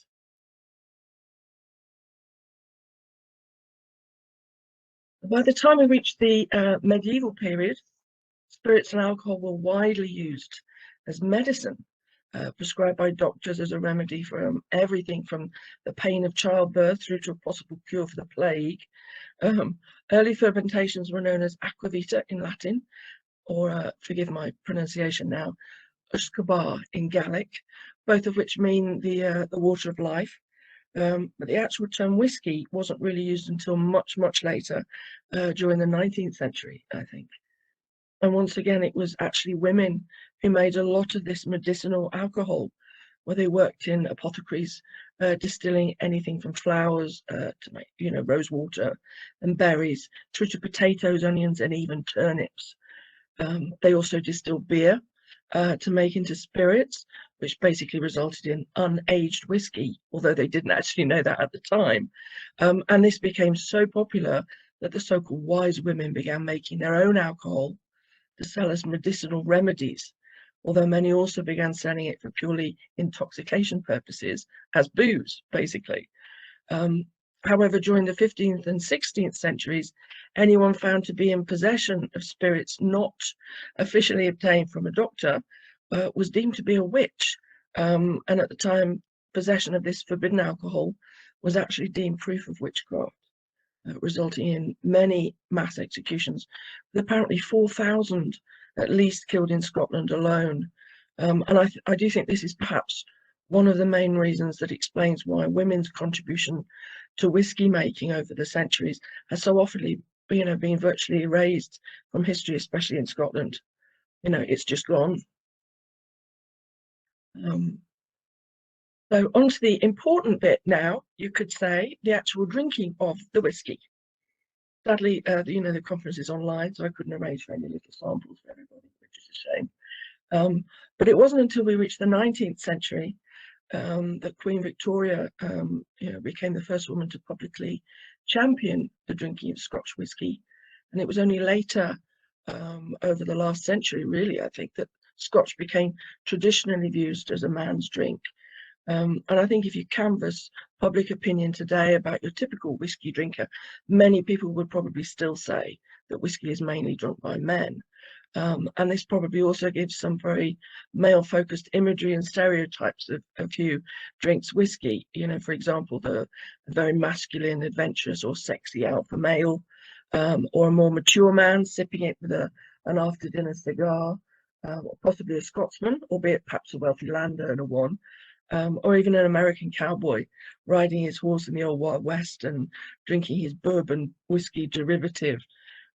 It's, you know, with these stereotypes in mind, I think that explains some of the advertising campaigns that were obviously very much primarily aimed at the male drinker, which you can gather just by looking at a couple of the adverts that I've put on the slide there.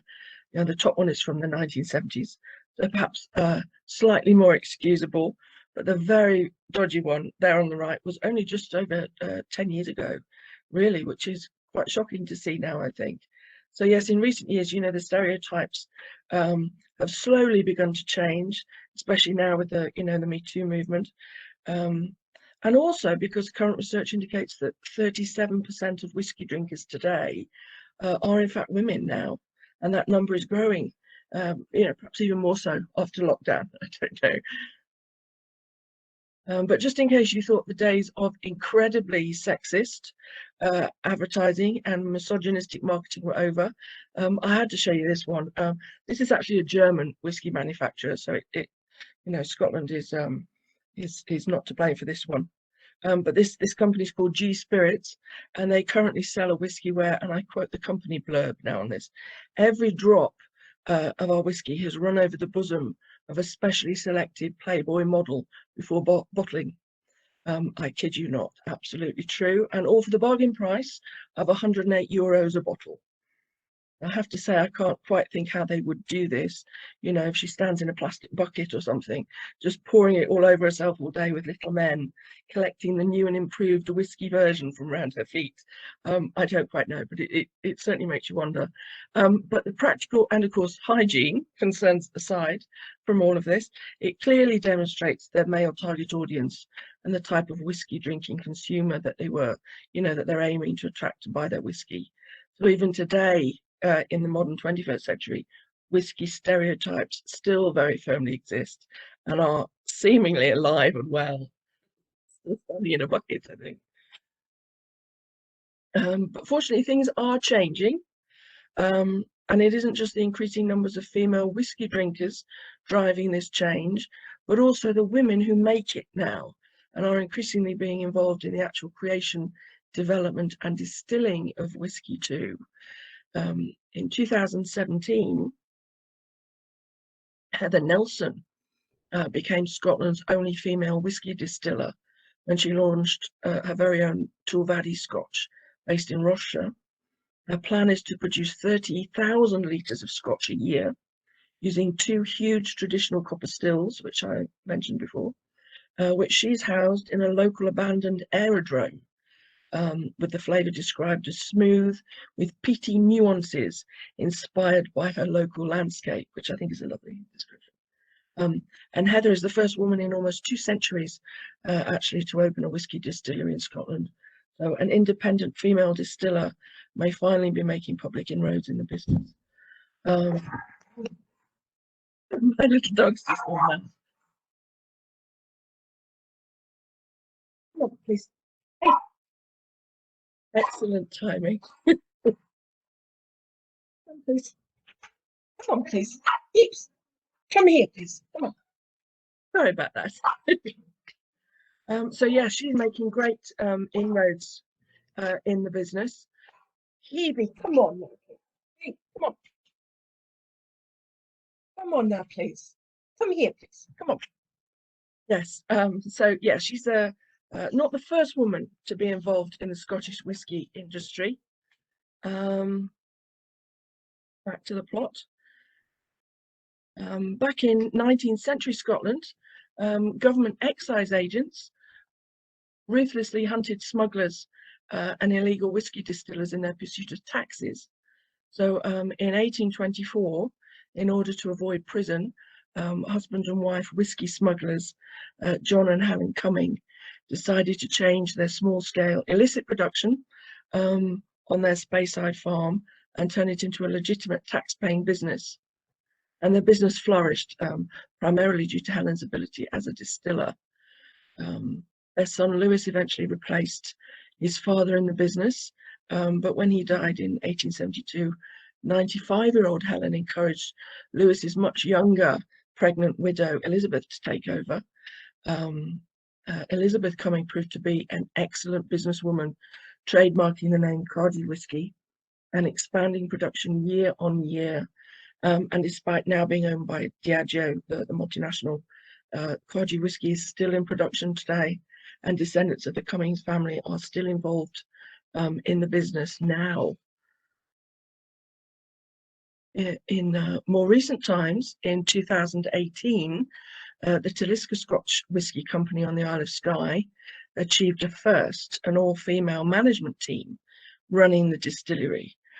However, it was Bessie Williamson, known literally as the Woman of Spirit, who takes the crown as the real first female legend in the history of Scotch production.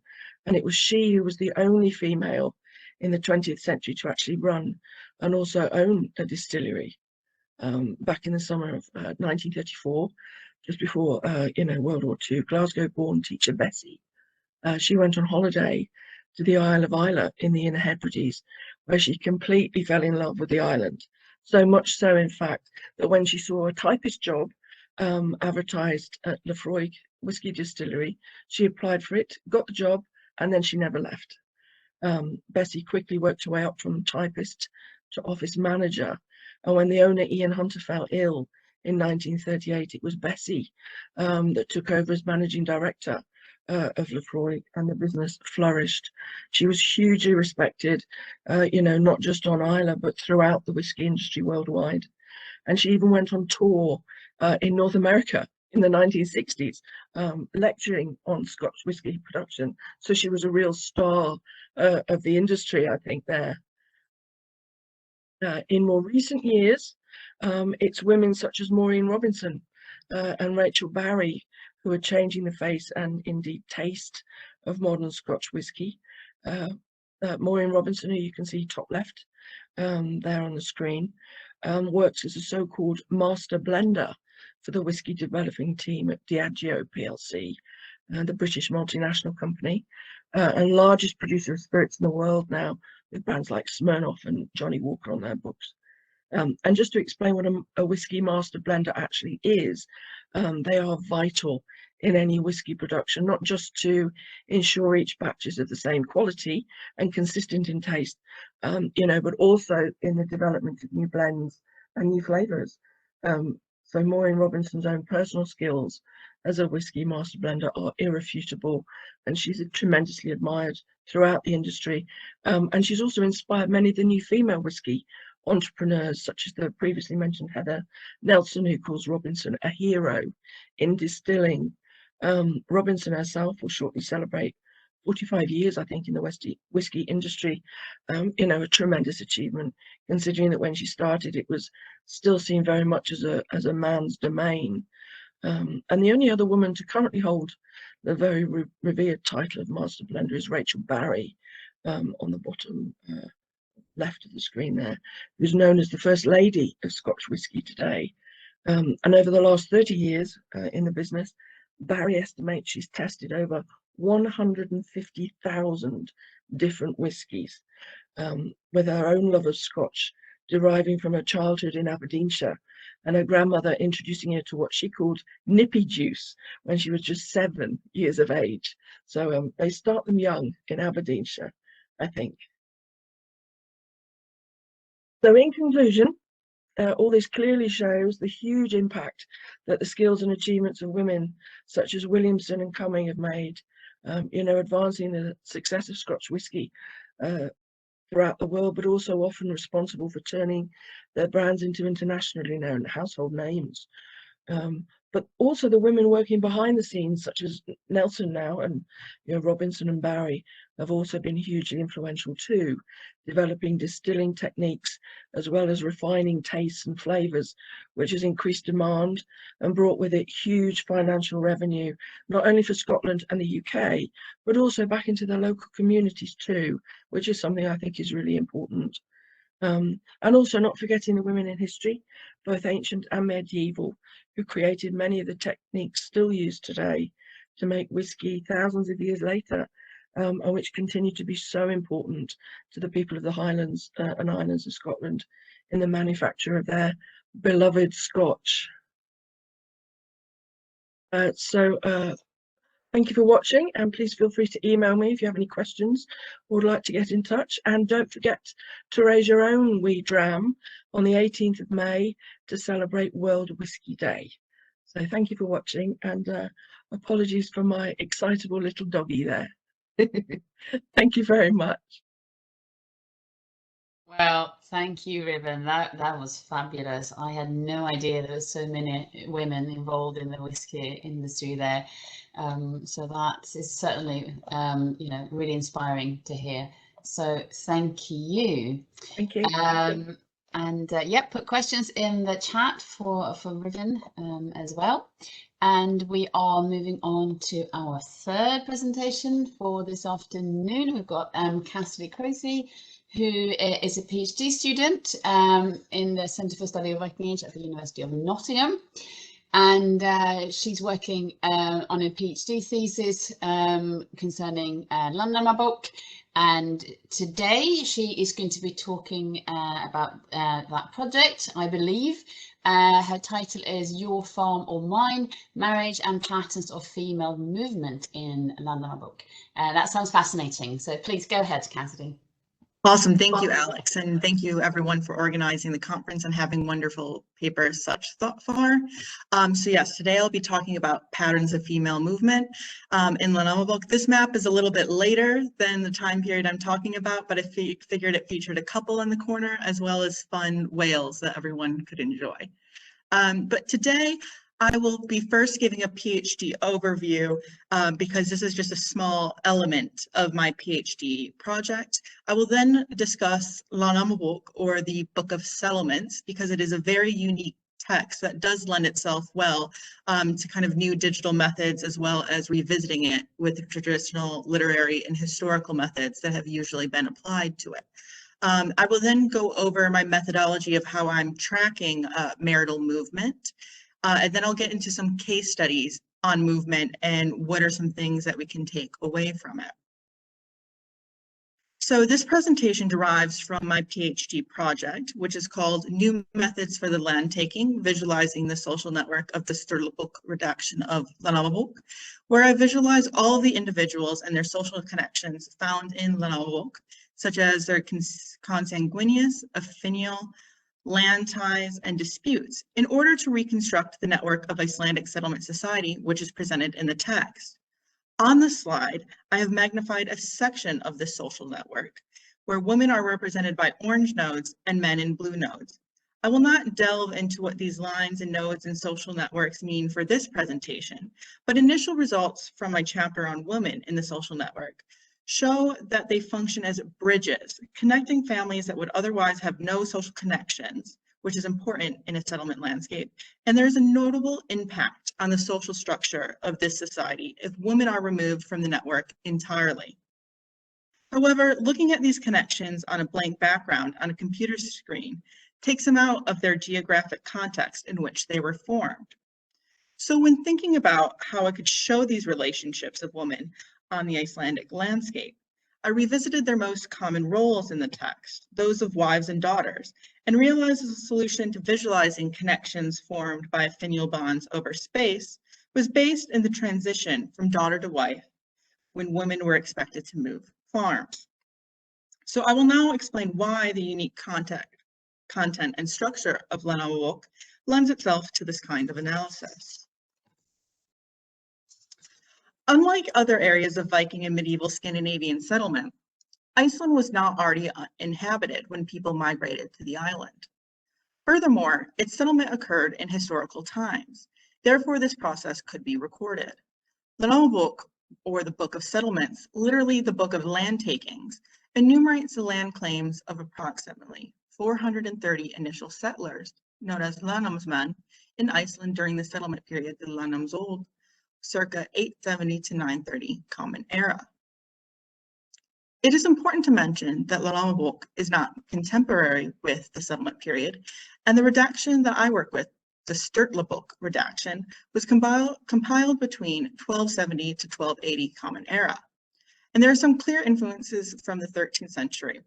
However, it is a historical text which was based on earlier lost redactions, which are only about 6 generations or so from the settlement period, which would be a reasonable amount of time to remember in a society based on oral tradition. Plus, compiling approximately 3,500 individuals and 1,500 place names, many of which exist today in Iceland, from scratch would be quite an endeavor. The text is not organized chronologically, but instead arranged geographically and genealogically.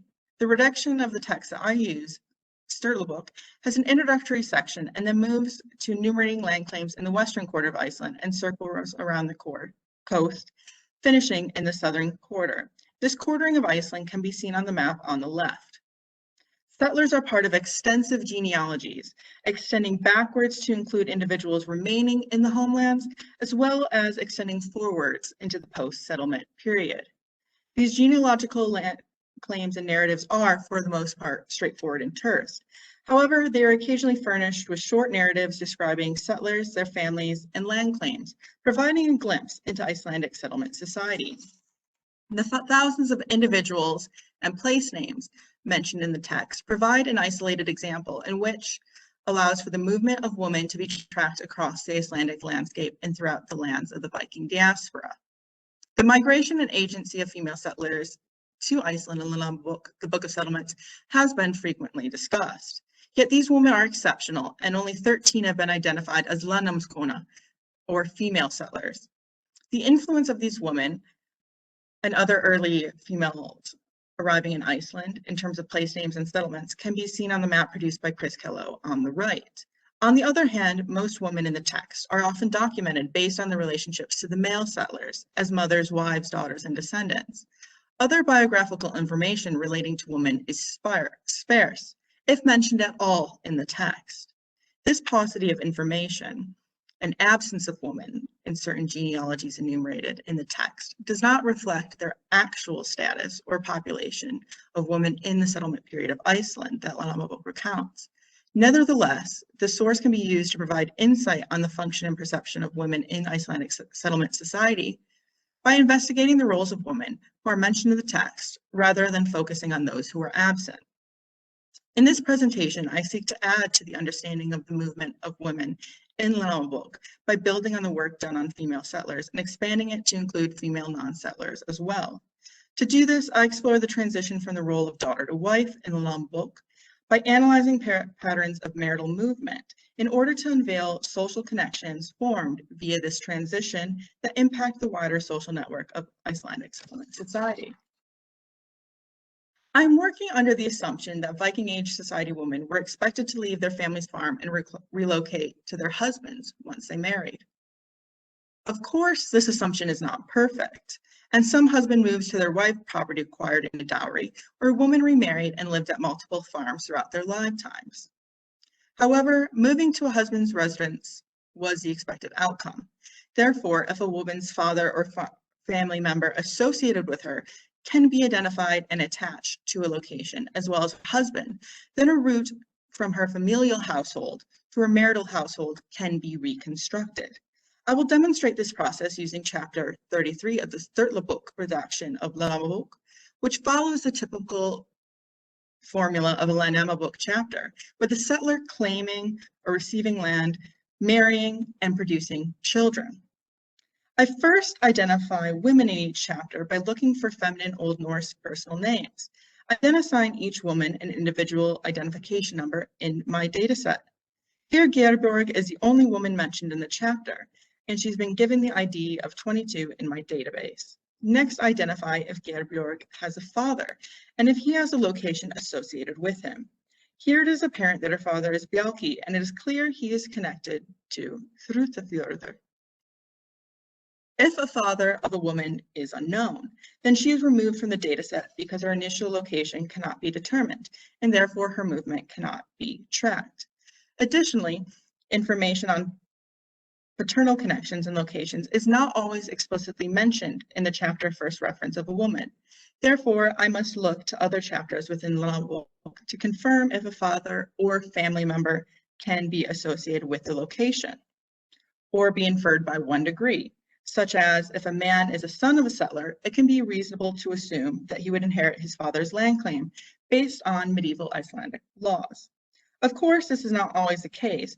However, it allows for more potential connections to be uncovered. And I have designated the level of certainty of a location in my dataset as either being explicit or inferred by one degree, which I will not exceed. I will always also only use the internal logic of Landnámabók and not use other sources in the Old Norse Icelandic corpus to fill in gaps to remain consistent with the method. But in the future, I could also fill them in with these texts. This process is repeated by attaching a woman's husband and looking for his place of residence. I've also created a space in my spreadsheet for if a woman has remarried to add in additional people and places. Here it is explicit that Gerbjorg's husband is Thorgeir Milton and he lives at Tungufell. Once this information is connected, I plot the points of familial residence on Google Earth. For coordinates of the locations, I use the Icelandic saga map, which has identified the latitude and longitudes for all places mentioned in the Sturlubók redaction. I then draw a line between the points, which is attributed to the woman moving between these locations. These routes are not exact, and I attempt to find the shortest distance between farms. However, it is not perfect, as we cannot accurately know the paths people traveled in the Viking Age, and land locations and place names change over time. Nevertheless, this is a thinking experiment to see which places likely communicated with each other by creating new in-laws through marriages of their daughters or family members.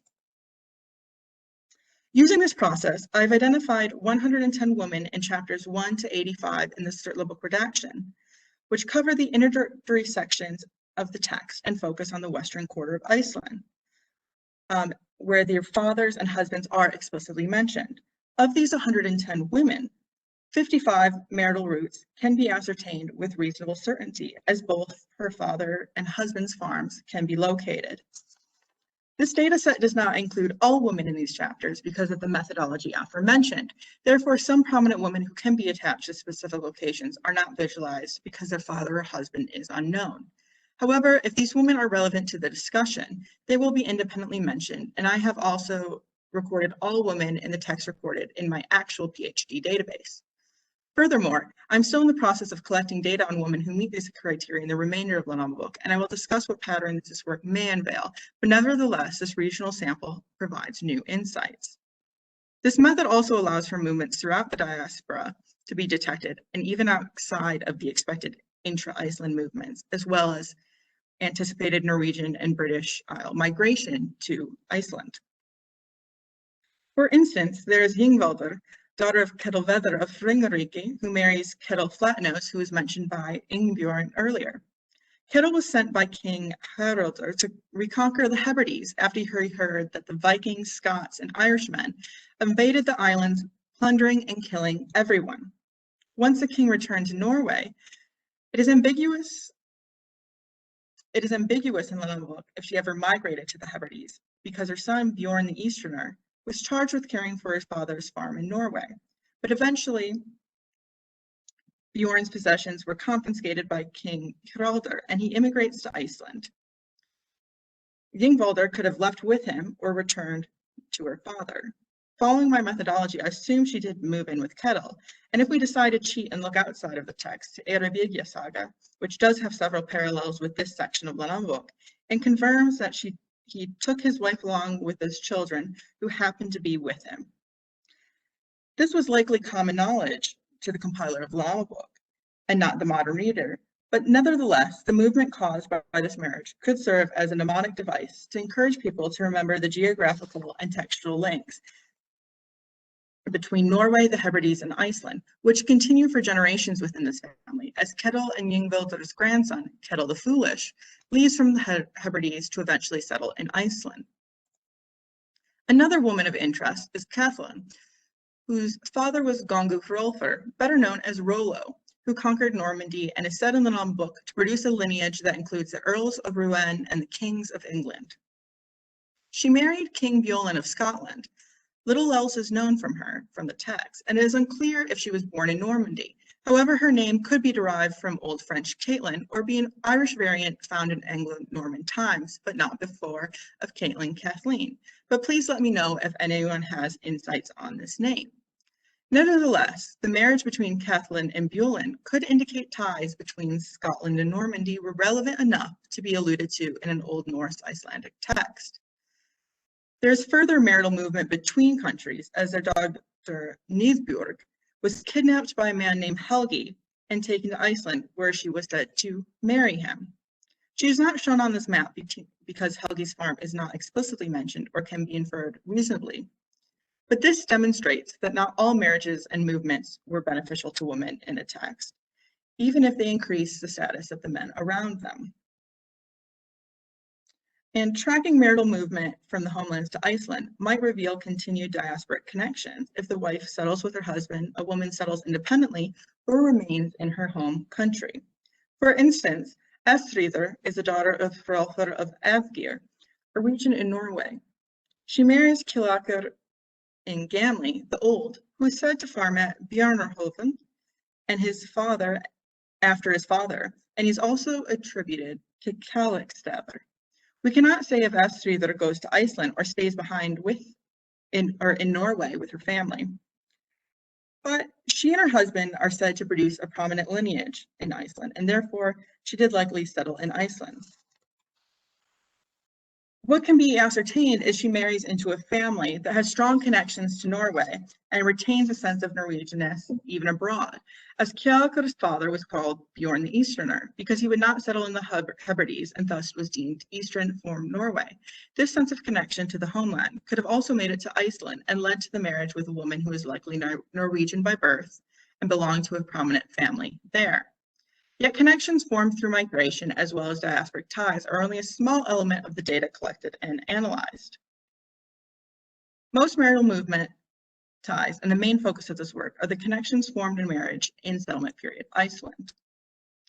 Looking at Iceland specifically, international marital movement is intensely regional.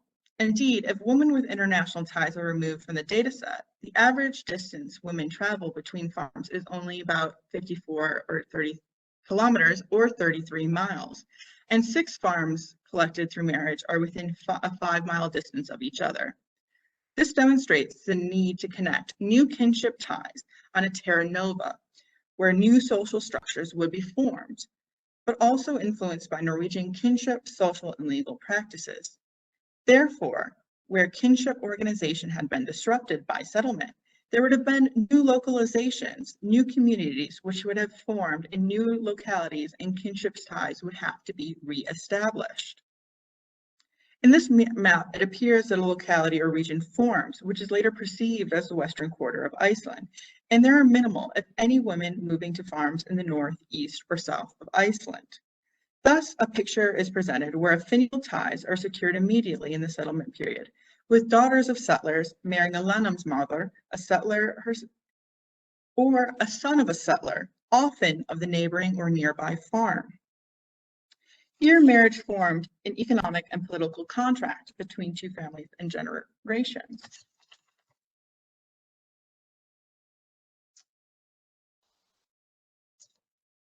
And was the primary way of not only strengthening the political position of those families, but rather establishing a new hierarchy on a barren landscape, which is evident when looking at the descendants of the earliest settlers, who often maintained positions of power in Iceland as priests, gothi chieftains, and law speakers.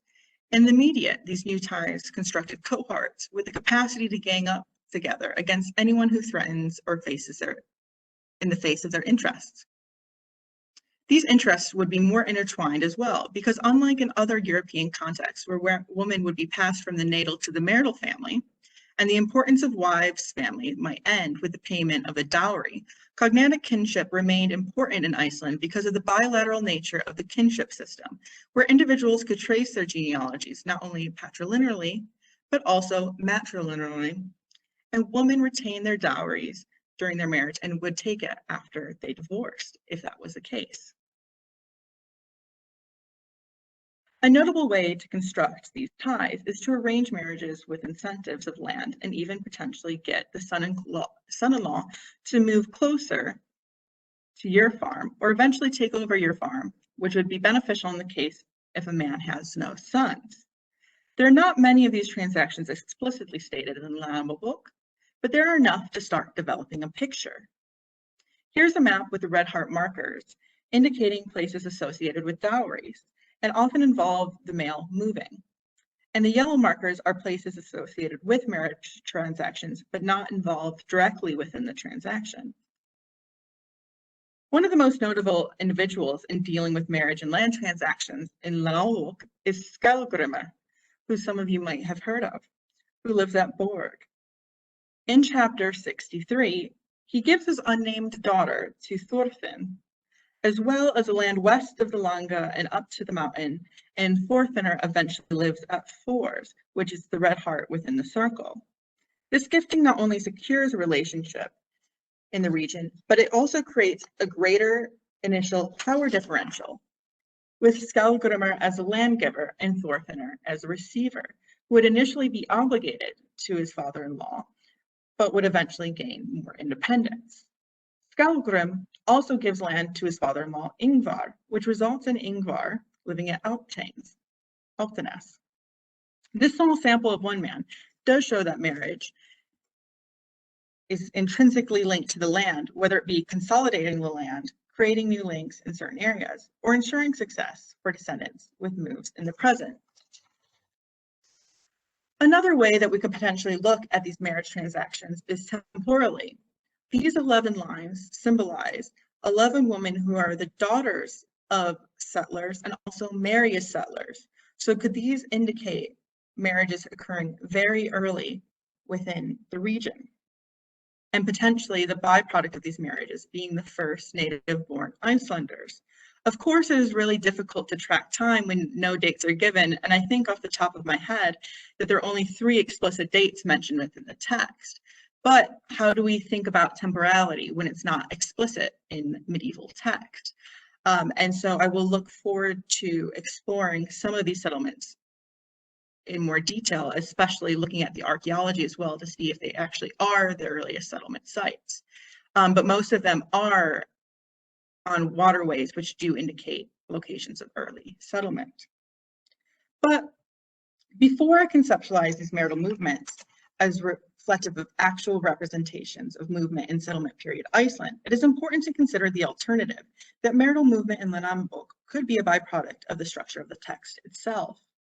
As aforementioned, Landnámabók could be a byproduct or is not organized chronologically, but rather it's organized geographically and genealogically, with the lineages enumerated by quarter.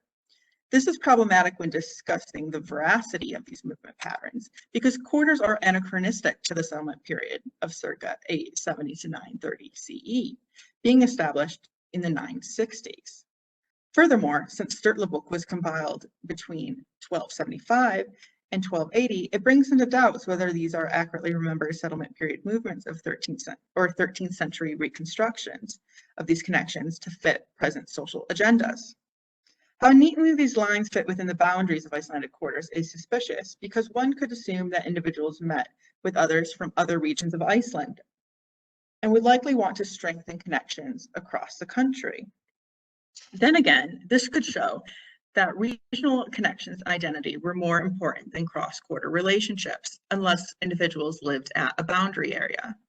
This will be explored in my future work when I add data from other quarters of Iceland mentioned in Landnámabók, such as the east, south, and north, to see if this pattern are specified into unique areas, such as in the western quarter, or if there are more cross-quarter connections. And so I look forward to hearing any of your questions on this project or in my PhD project in all. And thank you very much for listening to my presentation. Well, thank you for a fantastic presentation. I just love how you focusing on one source and bringing out so much knowledge and then applying, very modern sort of methods of analysis to that material. So yes, I'm sure there'll be lots of questions coming after the next presentation. So thank you. And let's move on to the very final speaker of the session, and indeed of the whole conference. So we have Dr. Pam Perkins, who is coming in from the University of Manitoba. She teaches 18th century and Romantic literature. So we are now moving on to a whole new area in terms of geography, staying with women's lives. But Pam's title is Reconstructing Narratives, Women's Lives in 19th Century Newfoundland. So please, Pam, go ahead.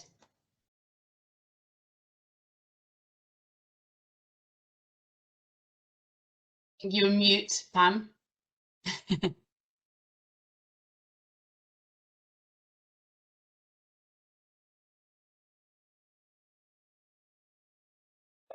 Can you find the We still can't hear you. Oh, there you go. Yes. Back on now? Okay. Yes. Sorry about that. I was practicing setting up my screen and forgot to unmute myself first. But I was just thanking everybody. So I'll just say this talk grows out of some work that I've been doing on late 18th, early 19th century British travels around the North Atlantic Rim. So Orkney, Shetland, over to Iceland and down to Newfoundland. And Newfoundland arguably held the least presence in the cultural imagination of Britons at the time. Even though, like Shetland, as we heard the other day, it was vital to the 19th century British cod fishing industry. Those who did visit the island tended to present it as barren, inhospitable territory in which the few permanent settlers lived cold, dangerous, and miserable lives. And to be fair, there's some truth in that. By the 1820s, though, there was a genteelly anglicized culture that was emerging in the capital, St. John's. And so it's possible there to draw upon a variety of literary, quasi-literary sources, so letters, journals, newspapers, to reconstruct the elements of women's presence in and influence on emergent Anglo-Newfoundland culture.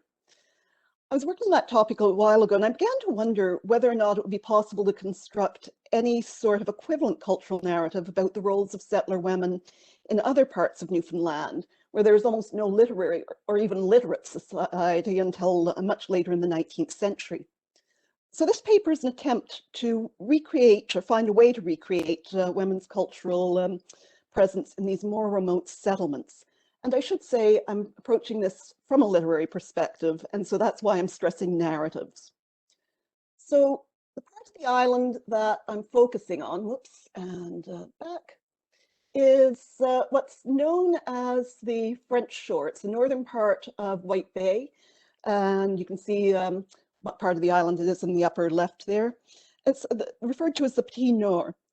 And the fishermen who settled there in the early 19th century weren't in fact the first Europeans to attempt to build communities in that part of the world. As I'm sure you know, 800 years ago, it was the site of an Icelandic settlement. And we know that it was a settlement, of course, reference to one of the earlier papers today, because spindle whorl was found there, indicating women were there. And we arguably know more about at least one of the women of that community, Gudrid Thornbjarnadottir, than we do about the first Anglo-Newfoundland women to arrive in that part of the world. And there's a statue up to Gudrid in Snæfellsnes, and it's no equivalent marker for the Anglo-Newfoundland women. And certainly in the mid-19th century, nobody was writing sagas featuring the travels of women working in the northern fisheries, almost all of whom came from more or less impoverished family that by that time had been settled for several generations in the Harbour Grace or Carbonear area of the Avalon Peninsula on the other side of the island. So you can see down there where it is. And these women weren't writing their own stories either. Some of them we know could read, but very few, if any, could write more than an X for their names.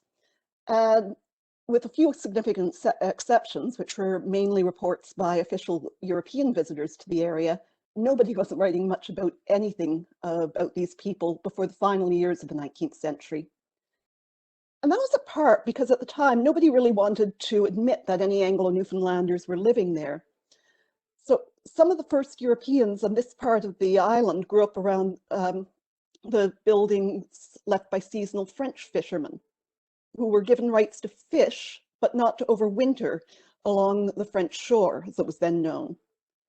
So what happened was that the French began to hire Englishmen, as they called them, mainly Anglo-Newfoundlanders or Irish Newfoundlanders, to guard their buildings and property during the winter. And the authorities more or less turned a blind eye to that.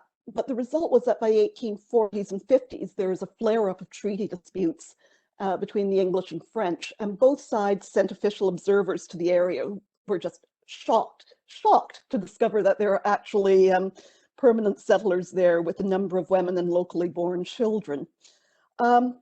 So however much the communities, and particularly the women in them, were ignored at the time, what I'm going to argue here is that there's ways to reconstruct at least a partial narrative of their experiences, drawing upon sources ranging from archaeology to public documents, such as census and court records, and from glimpses provided in the more traditional literary materials, such as these travelogues.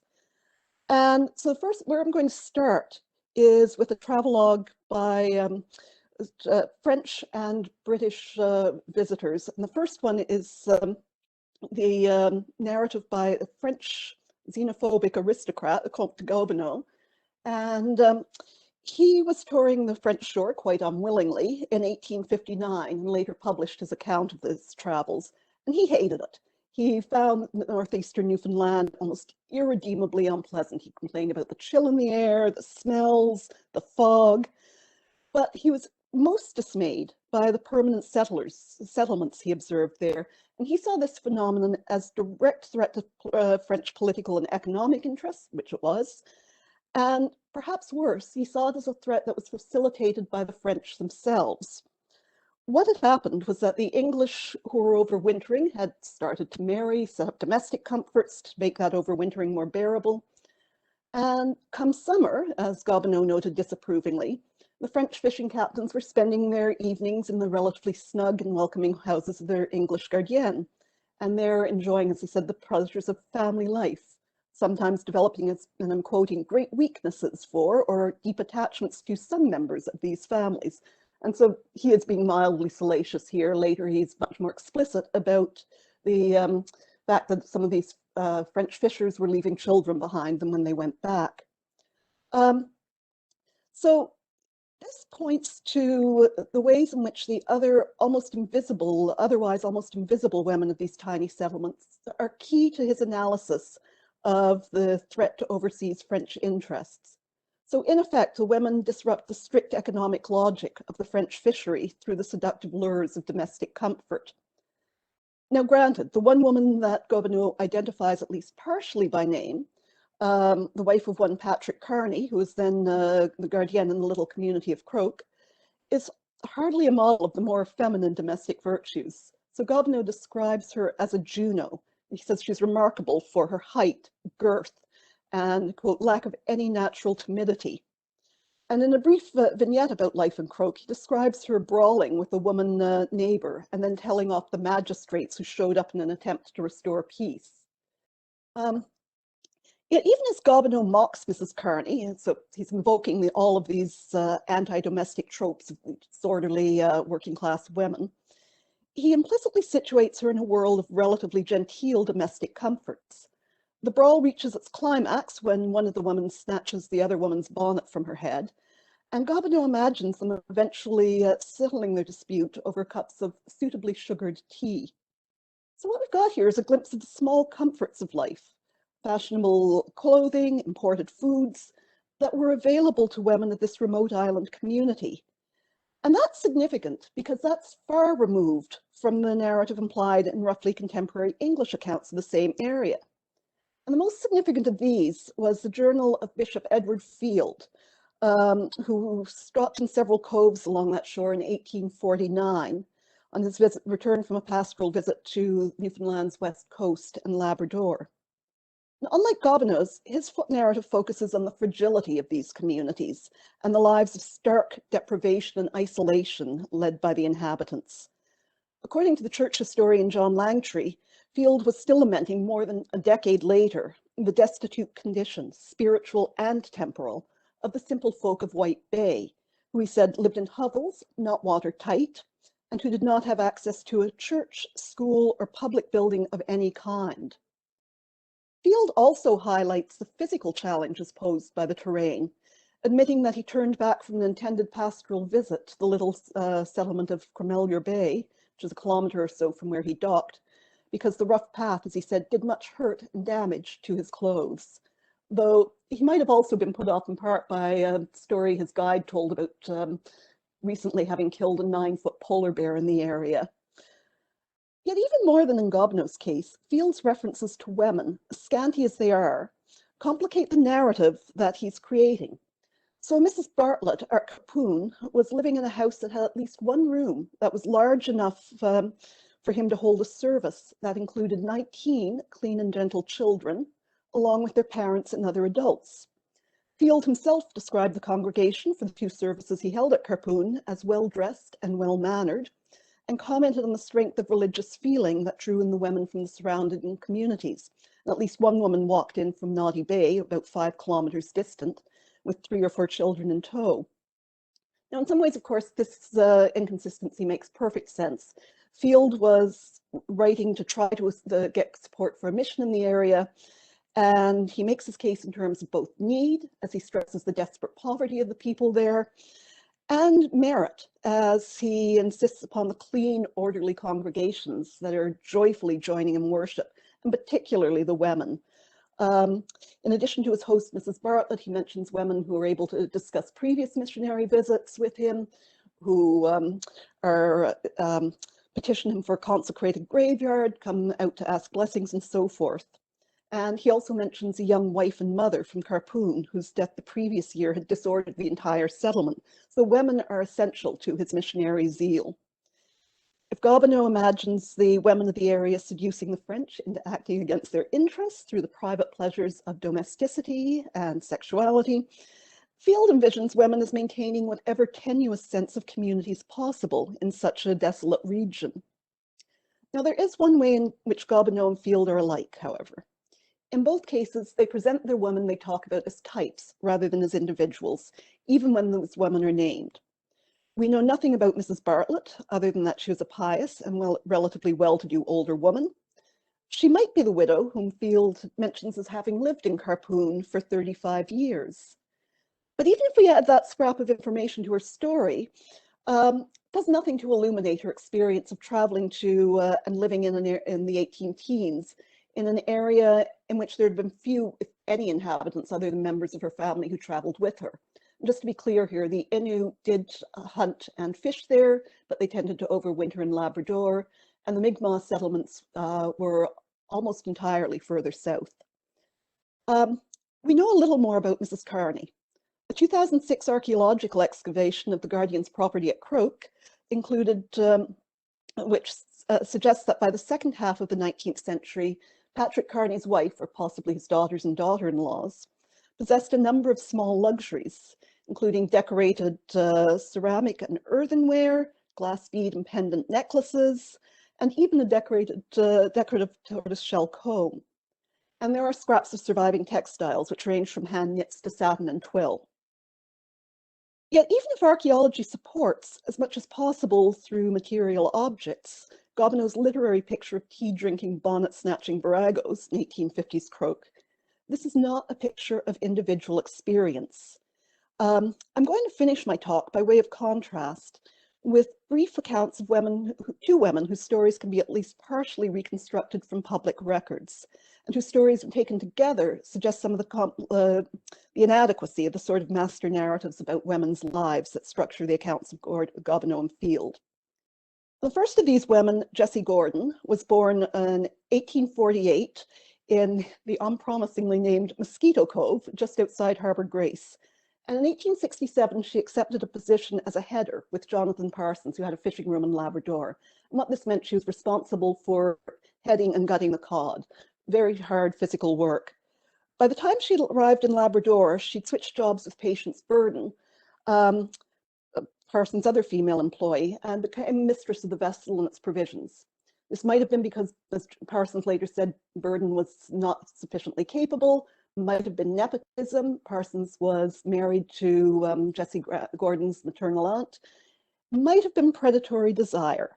When Gordon returned to Harbour Grace in the autumn, she was pregnant, and in the paternity case in which her story is recorded, she swears that Parsons was the father of her child. Now, Parsons contested that and told a very different story. According to him, Gordon was carrying on with the mate of a vessel traveling up the coast with some gentlemen who, in Gordon's words, were taking sketches of icebergs. This was the Gannet, a ship out of a scientific expedition out of Halifax. And the mate courted her during evening walks on the shore and brought her pamphlets and oranges. It's a lovely detail. He also appears to have offered her marriage, asking her to come away with him in the Gannet. Gordon vehemently denies having slept with him, but she readily admits she was attracted to him and wanted to leave with him, but she didn't for whatever reason. The Gannet sailed without her, and in the words of her uncle, she grieved and wept for nearly a week after watching it on its way out of the harbour. And so behind this formal language of a legal deposition, we get this sense of a folk song about betrayed and abandoned maidens, very common in Newfoundland. That's not the story that Gobineau implies in his account of French fishermen finding domestic pleasures in Newfoundland, but it does suggest some of the complications he ignores. And the second one I'm going to mention, Charlotte Rose, does come much closer to Field's narrative of isolated settler women trying desperately to maintain cultural identity through the comfort of ritual. She was born in 1854 in Three Mountain Harbour, which was a community a few kilometres down the coast from St. Anthony. She was the eldest surviving daughter of the first settlers in the area, and who were the only family resident at the time and for decades after. And her story can be traced only because she and her family structured their lives as much as possible around the rituals of the church. Her father's name appears in the 1873 census, but it's the scattered baptism, marriage, and burial records for that district that make it possible to reconstruct the outline of a hard and isolated life. By the time she was 12, she'd lost her mother. By the time she was 19, her father had a new young family, and she appears not to have been living in the family home. She married when she was around 40, but at that point had been living for around 15 years with her husband in the nearby community of Cremillier Bay. And pictures of Cremillier from the early 20th century suggest a life of desperate poverty and isolation. But these pictures also help focus attention on the complications of this narrative. They come from the collection of Jessie Luther, an American textile artist who volunteered with the mission established by Sir Wilfrid Grenfell. And so there was a flux of international visitors brought in by Grenfell, ranging from Luther herself to British, Canadian, and American scientists, and even to a group of Sami herders who arrived in Cremillier Bay in 1908, complete with reindeer, which is the picture on the bottom right. In Rose's childhood, there would be visitors from the French settlers, the French fishermen. Bishop Field estimated in 1849 that there are around 100 fishermen working a single room, and there are 3 rooms near Three Mountain Harbour, where Charlotte Rose grew up. And then scientific visitors started coming, like those on the Gannet. Now, none of this is to downplay the sort of desperate poverty or winter isolation of the women who settled there. But it's still worth remembering that however much visitors from Field to Jessie Luther chose to create narratives of pitiably narrow lives, these women were by no means cut off entirely from the rest of the world. It was, after all, during her stint in the Northern Fishery and not in her regular life in Harbour Grace that Jessie Gordon found herself being wooed with books and fruit and visions of a very different world. Now, I'm going to conclude by saying I don't know what happened to Jessie Gordon. I haven't been able to find any trace of her in marriage or death records, so I like to think perhaps she did eventually manage to escape and find a new life like women in happier folk narratives. I do know about Charlotte Rose. While working on this talk, I came across a brief newspaper article about her death, which took place in Norris Arm, halfway across the island from the Petit Nord communities where she'd spent most of her life. She died in January 1931, and she died falling into a well. But I knew her story long before hearing that, however. I'd heard it many times from Charlotte Rose's granddaughter, who had been living with her in the year before her marriage, and that granddaughter was my grandmother. And so that brings me to the final way of reconstructing these narratives of women in remote communities, oral histories and traditions. And much of what the women lived through in the Petit Nord in the 19th century has been lost and can only be reconstructed in scattered scraps. But paying attention to these smaller individual stories through whatever scraps survive won't give us a full narrative of those lives, but it can help illuminate what is overlooked or elided in more standard narratives. Thank you. Well, thank you, Pam. That was so interesting, and it's great to hear, you know, details of people's lives, that they come alive to us, don't they? And the interesting, you know, the parallels that we see in all these stories about the lives of women in the past in different time periods, but still there are common themes here. Let's open the floor for discussion, and we can see what's in the chat. I guess I had a question maybe for all of you, because I think that there's some themes that really tie this together. And do you see any like major differences between, or similarities between, you know, the stories that have come up today? I was just, you know, I know, Pam, that you pointed out, you know, similarities with Shetland and Newfoundland, and other people have brought up, you know, Shetland and indeed Iceland. But do you see anything that you found particularly striking in terms of you know, commonalities between these women, or indeed things that, you know, make them different from each other? So I'm just opening the floor there. Well, I'll just say I've heard a lot of things about the Shetland women and the story of the truck system that they're forced to endure. That was also very much part of the economy of Newfoundland. And so, yes, they were limited in what they could do, what they could get. And of course, their industry was tied to homemaking, textile work, and they brewed as well, beer rather than whiskey. Oh, interesting. So we've got the brewing coming in there as well. Isn't that fantastic? Thank you. What about the other speakers? Is there anything that strikes you in particular? I would say for me, what seems to be a really common theme is that how often women's stories, even on a small sort of micro scale, or even when they've done things that have contributed to big business, how often women's stories have been ignored. And sometimes not even just ignored, but completely erased, you know, and you really have to look for them. And I think it's fascinating when you hear about, you know, even these sort of women in small little communities and not living necessarily extraordinary lives, but their whole stories have been lost. If someone like Pam hasn't looked for their story and their history, because it was never deemed, they were never deemed important enough. You know, even when they did important things, be it on a small local scale or within their family, or on, you know, on a world national stage, women weren't deemed as important. And yeah, that's the theme that's come up for me, I think, that I've really noticed. Thank you. I don't know if the other two, was there anything you want to comment on that, or otherwise we can go straight to other questions.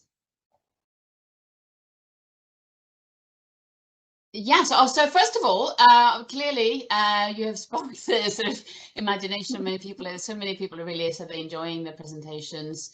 And I guess the first question, Rosie, people are really wondering when they can see the film. And I know you intended to show it, but that couldn't happen. So can you tell us anything about that? Yeah, so it's now, at the moment, it's available through the National Library of Scotland, the Moving Image Archive of the National. So you can contact them and get a DVD, and then you can get a license to show it as well through them. So that's how it's available at the moment. Thank you. That's really useful to know. That's good that you can actually order it and see it, because I think we're all very keen now that we've heard so much about it. So let's see, more questions about that.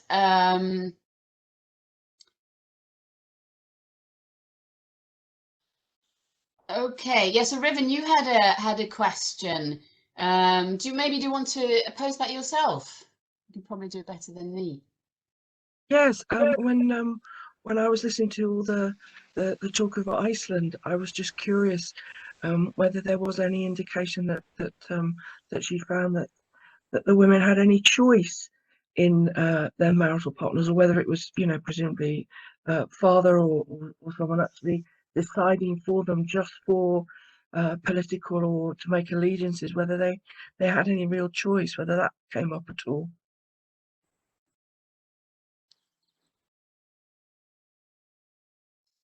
I think you're on mute.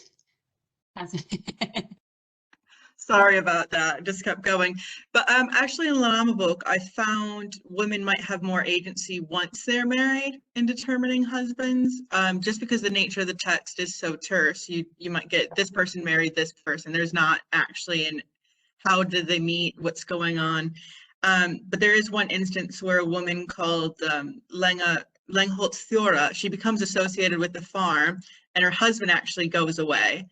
And she kind of leaves out a table that's always well presented for anyone who stops by. And her husband goes and lives at another farm with an enslaved woman and is actually buried in a mound with the enslaved woman. So you can kind of see, was that a separation? What's going on?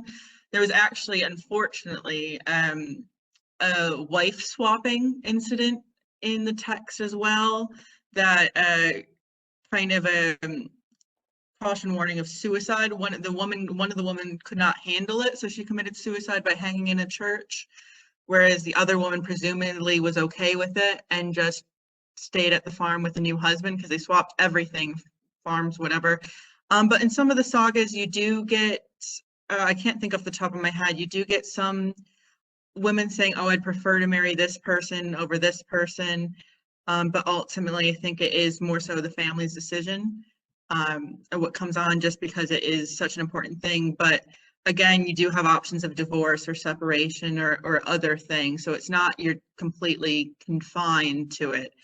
But I guess it's just a different system than what we think of today. And I know in other cultures, there still is arranged marriages, and some people are quite happy with it. So I think it's more of, what is their conceptualization of marriage, and how do we interpret that in the modern sense as well. Thank you, Cassidy. I wondered, well, how about this, the sons then, and who are about to get married? Do you feel that it was arranged for them as well, or did they have more of a say? Is there a difference between men and women there, do you think?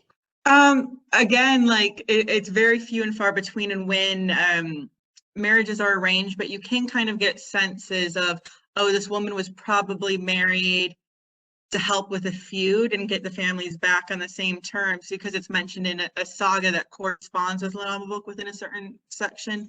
And even I think in Jedediah, that does happen with one of the women that she's married into the family that they were previously feuding with, to kind of help ease the tension, because if a woman's moved across lines, it's like, oh, they're part of the family now. And with men, yes, I think it is important on who you marry. Because in some ways it might be a good way of a man getting property. Like if he is maybe not the first son, or the farms can only be divided so many ways, it might be more beneficial to find a dowry and move somewhere else than stay on your father's farm. Or different sons do live at different locations and such. But again, the text is so terse that I can find it here and there, but there's not like an overarching pattern yet. I mean, hopefully when I collect more data and look at that, I can find something that would be quite valuable. But there are instances definitely where the marriage is arranged for the men to help them gain better social connections, and if upcoming feud or after a feud is most likely when it happens, or it's mentioned in the text. Thank you. There's a question for Simon as well, and I assume that's directed to you as well, Cassidy, because he put this now. Is age at marriage equal for men and women? I don't know. Do you have any information about that? That, I mean, that's a tough question, because I mean, how do we consider equality? Again, I think it's probably more for the man. I mean, I think marriage is considered a transaction at this period of time, and in that the woman she's not necessarily property, but can be conceived as the object or the person changing hands. So in that sense, it wouldn't be considered probably equal by today's measures. But when I guess in the terms of actually being married, I think was it on the housewife talk, I think you have their separate spheres where the women mainly work on inside, and they had the keys to the household. They weren't completely not doing anything. They had several very important roles that I think in Iceland were very important, because it is an island community with very little resources. You had to make the most with what you had, whereas men went out and abroad. Of course, they could transgress these spheres, and I think it was totally normal. I mean, I don't want to say what, either way, was it equal, was it not? Probably not. But then again, I think I'd have to look more into like the values on that. So I'm sorry, Simon, if that didn't completely answer it all the way. Well, we have so many questions, and the sources are not. I was kind of meaning about age, really.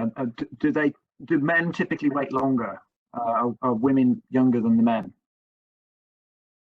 Yeah, again, I'm not really necessarily sure of the ages of the individuals, but I think that could possibly be inferred because women are more likely to remarry. So obviously if a husband dies, she has the ability to go to another husband and still produce children. And there's some women, I think the largest amount of children a woman had in Landnámabók that I found was 19. So you could be and that was with one husband. So that wasn't even within a divorce, but it's very common for some women to have 5 or 6 children mentioned across different marriages. So I'd assume based on that knowledge, that women were younger than men. I mean, probably within the same generation for the most part. But then again, if a woman's marrying a settler, she's the daughter of a settler, what are these ages? Who's constituting these groups? It's very hard to say. And only ages are mentioned very infrequently within the text. But I think one did mention someone in their teens probably getting married, but I'd have to go back and find that chapter. So thank you, Simon, for the question. Yeah, the sources are, sometimes you want to tell them even more than they do. I just a comment from Ingebjörg about the Margaret Elfson's novel, The Sea Road, is about Guðríður Þorbjarnardóttir, and is interested. And there was also a fantastic television program on that recently. That Andrew, that you were part of that one. Was it BBC Alba that produced that one? It was on BBC Alba. It might still be there, actually. That's the Gaelic version of it. There's an Icelandic version, and well, your aunt saw it in Sweden, didn't she? So I don't know what language that was in. She did indeed. I have no idea. I'll have to investigate. But yeah, so that was a really good program. So what was the title of that one, Andrew? Do you remember? Yeah, The Far Traveller, or Antastjaliche. So if anybody's interested to hear more about that, because the novel sort of features in there as well, so a really interesting program. I had a question for Riven as well. I thought it was very interesting to hear about sort of links between whiskey making and sort of medicine and healing practices, etc. Is there much information about this, or is it just something that you sort of gleaned in the sources, do you think? A lot of it was things that I gleaned, as you put it, because as I say, the records were not really. It wasn't really noted down. A lot of what women had done. One of the things that was that did become more apparent when I was looking was the things that they'd done that were illegal, you know, and a lot of it resulted in prosecutions, and also when they were executed, because they were selling this booze themselves, and they were not allowed to do that. They weren't allowed to sort of make any profit. There's much more record of that in terms of the things that they did that were wrong. Do you know what I mean? They did this, they were put to death. That's what you get a lot of. You don't get a lot of, you know, they did this for medicine and it healed people, and yeah, it's a lot of the things that they did wrong and how they died because of it, really, which I found quite shocking, really. Ah, isn't that interesting? That's what you get in the sources, but not the Yeah, benefits. yeah. Yeah. Okay, but that's you know, I think it's a really interesting side story, that, and of course, you know, thinking back to, you know, Christina Lee's paper earlier on when she talked about, you know, female role in healing in the Viking Age, etc. So there's probably a theme going on there. Right, we are sort of coming to the end of the session here. There is a question here that just popped up, so we can probably take that one and then we'll finish off. I'm curious on how the temperance movement also might have affected women's role in the industry. That's an interesting question. Do you want to try and answer that one, Riven? I don't know, to tell you the truth. Yeah, that's something that I would have to look into a little bit, really. Yeah, but as I say, a lot of the records were so general, and I really had to look very hard to find a lot of this stuff that was prior to the last sort of century or so. Really, it's only, I think, since probably more so the introduction of widespread printing that a lot of these records became a lot more kept. Previous to that, it's very hard to find much, unless it's, as I say, the archaeological evidence. That was a great revelation, I think, the stuff from Mesopotamia, when you actually know that they're women, you know, but there's a big gap in between when a lot of it's just been erased. Yeah, no, I enjoy that about your paper, you know, the really long sort of timeline that you brought us there. That was fantastic. But yes, so we've come to the end of this session, and indeed the end in terms of the conference.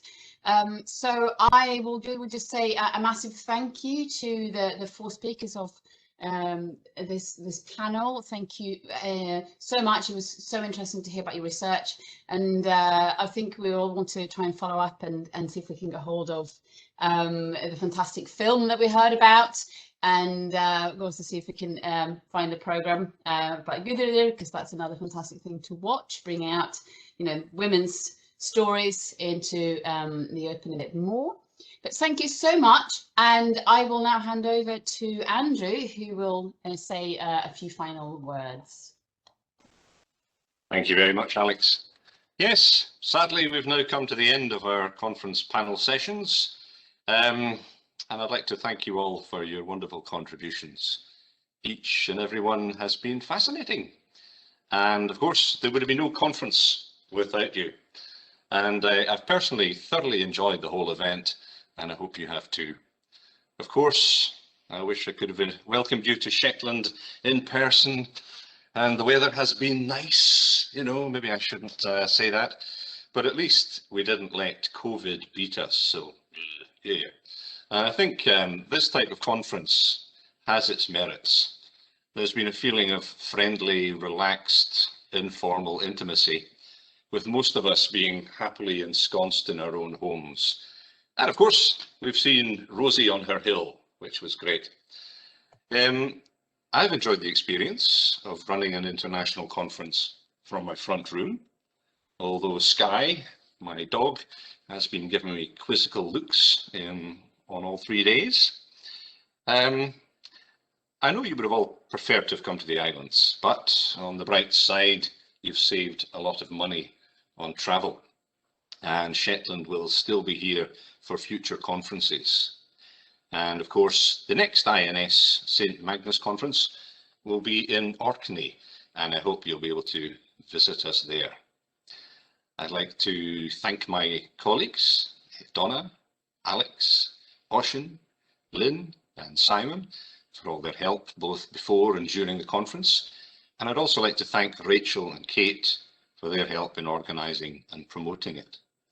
Now, a conference of this nature wouldn't be possible without the skills of the IT crowd, and I'd like to thank Rory Stewart for spending time patiently talking me through how to set up the WebEx events. It took quite a long time for it to percolate my brain, and in particular I'd like to thank Leanne MacLeod for her invaluable technical help both before and during the conference. So, it calms the nerves knowing you've got someone like Leanne watching your back, ever ready to jump into the breach and sort things out when VC calamities loom. So, I know you will all have your own thoughts about the event, and I hope you'll take away some happy memories, being inspired by the amazing stories of island women and men. Personally, I think it's wonderful that a conference based in Shetland has attracted speakers from countries as far apart as Canada, Iceland, Poland, Finland and Turkey, and of course from many parts of the British Isles too. Clearly Shetland struck a chord. The sessions themselves have attracted a startling number of attendees.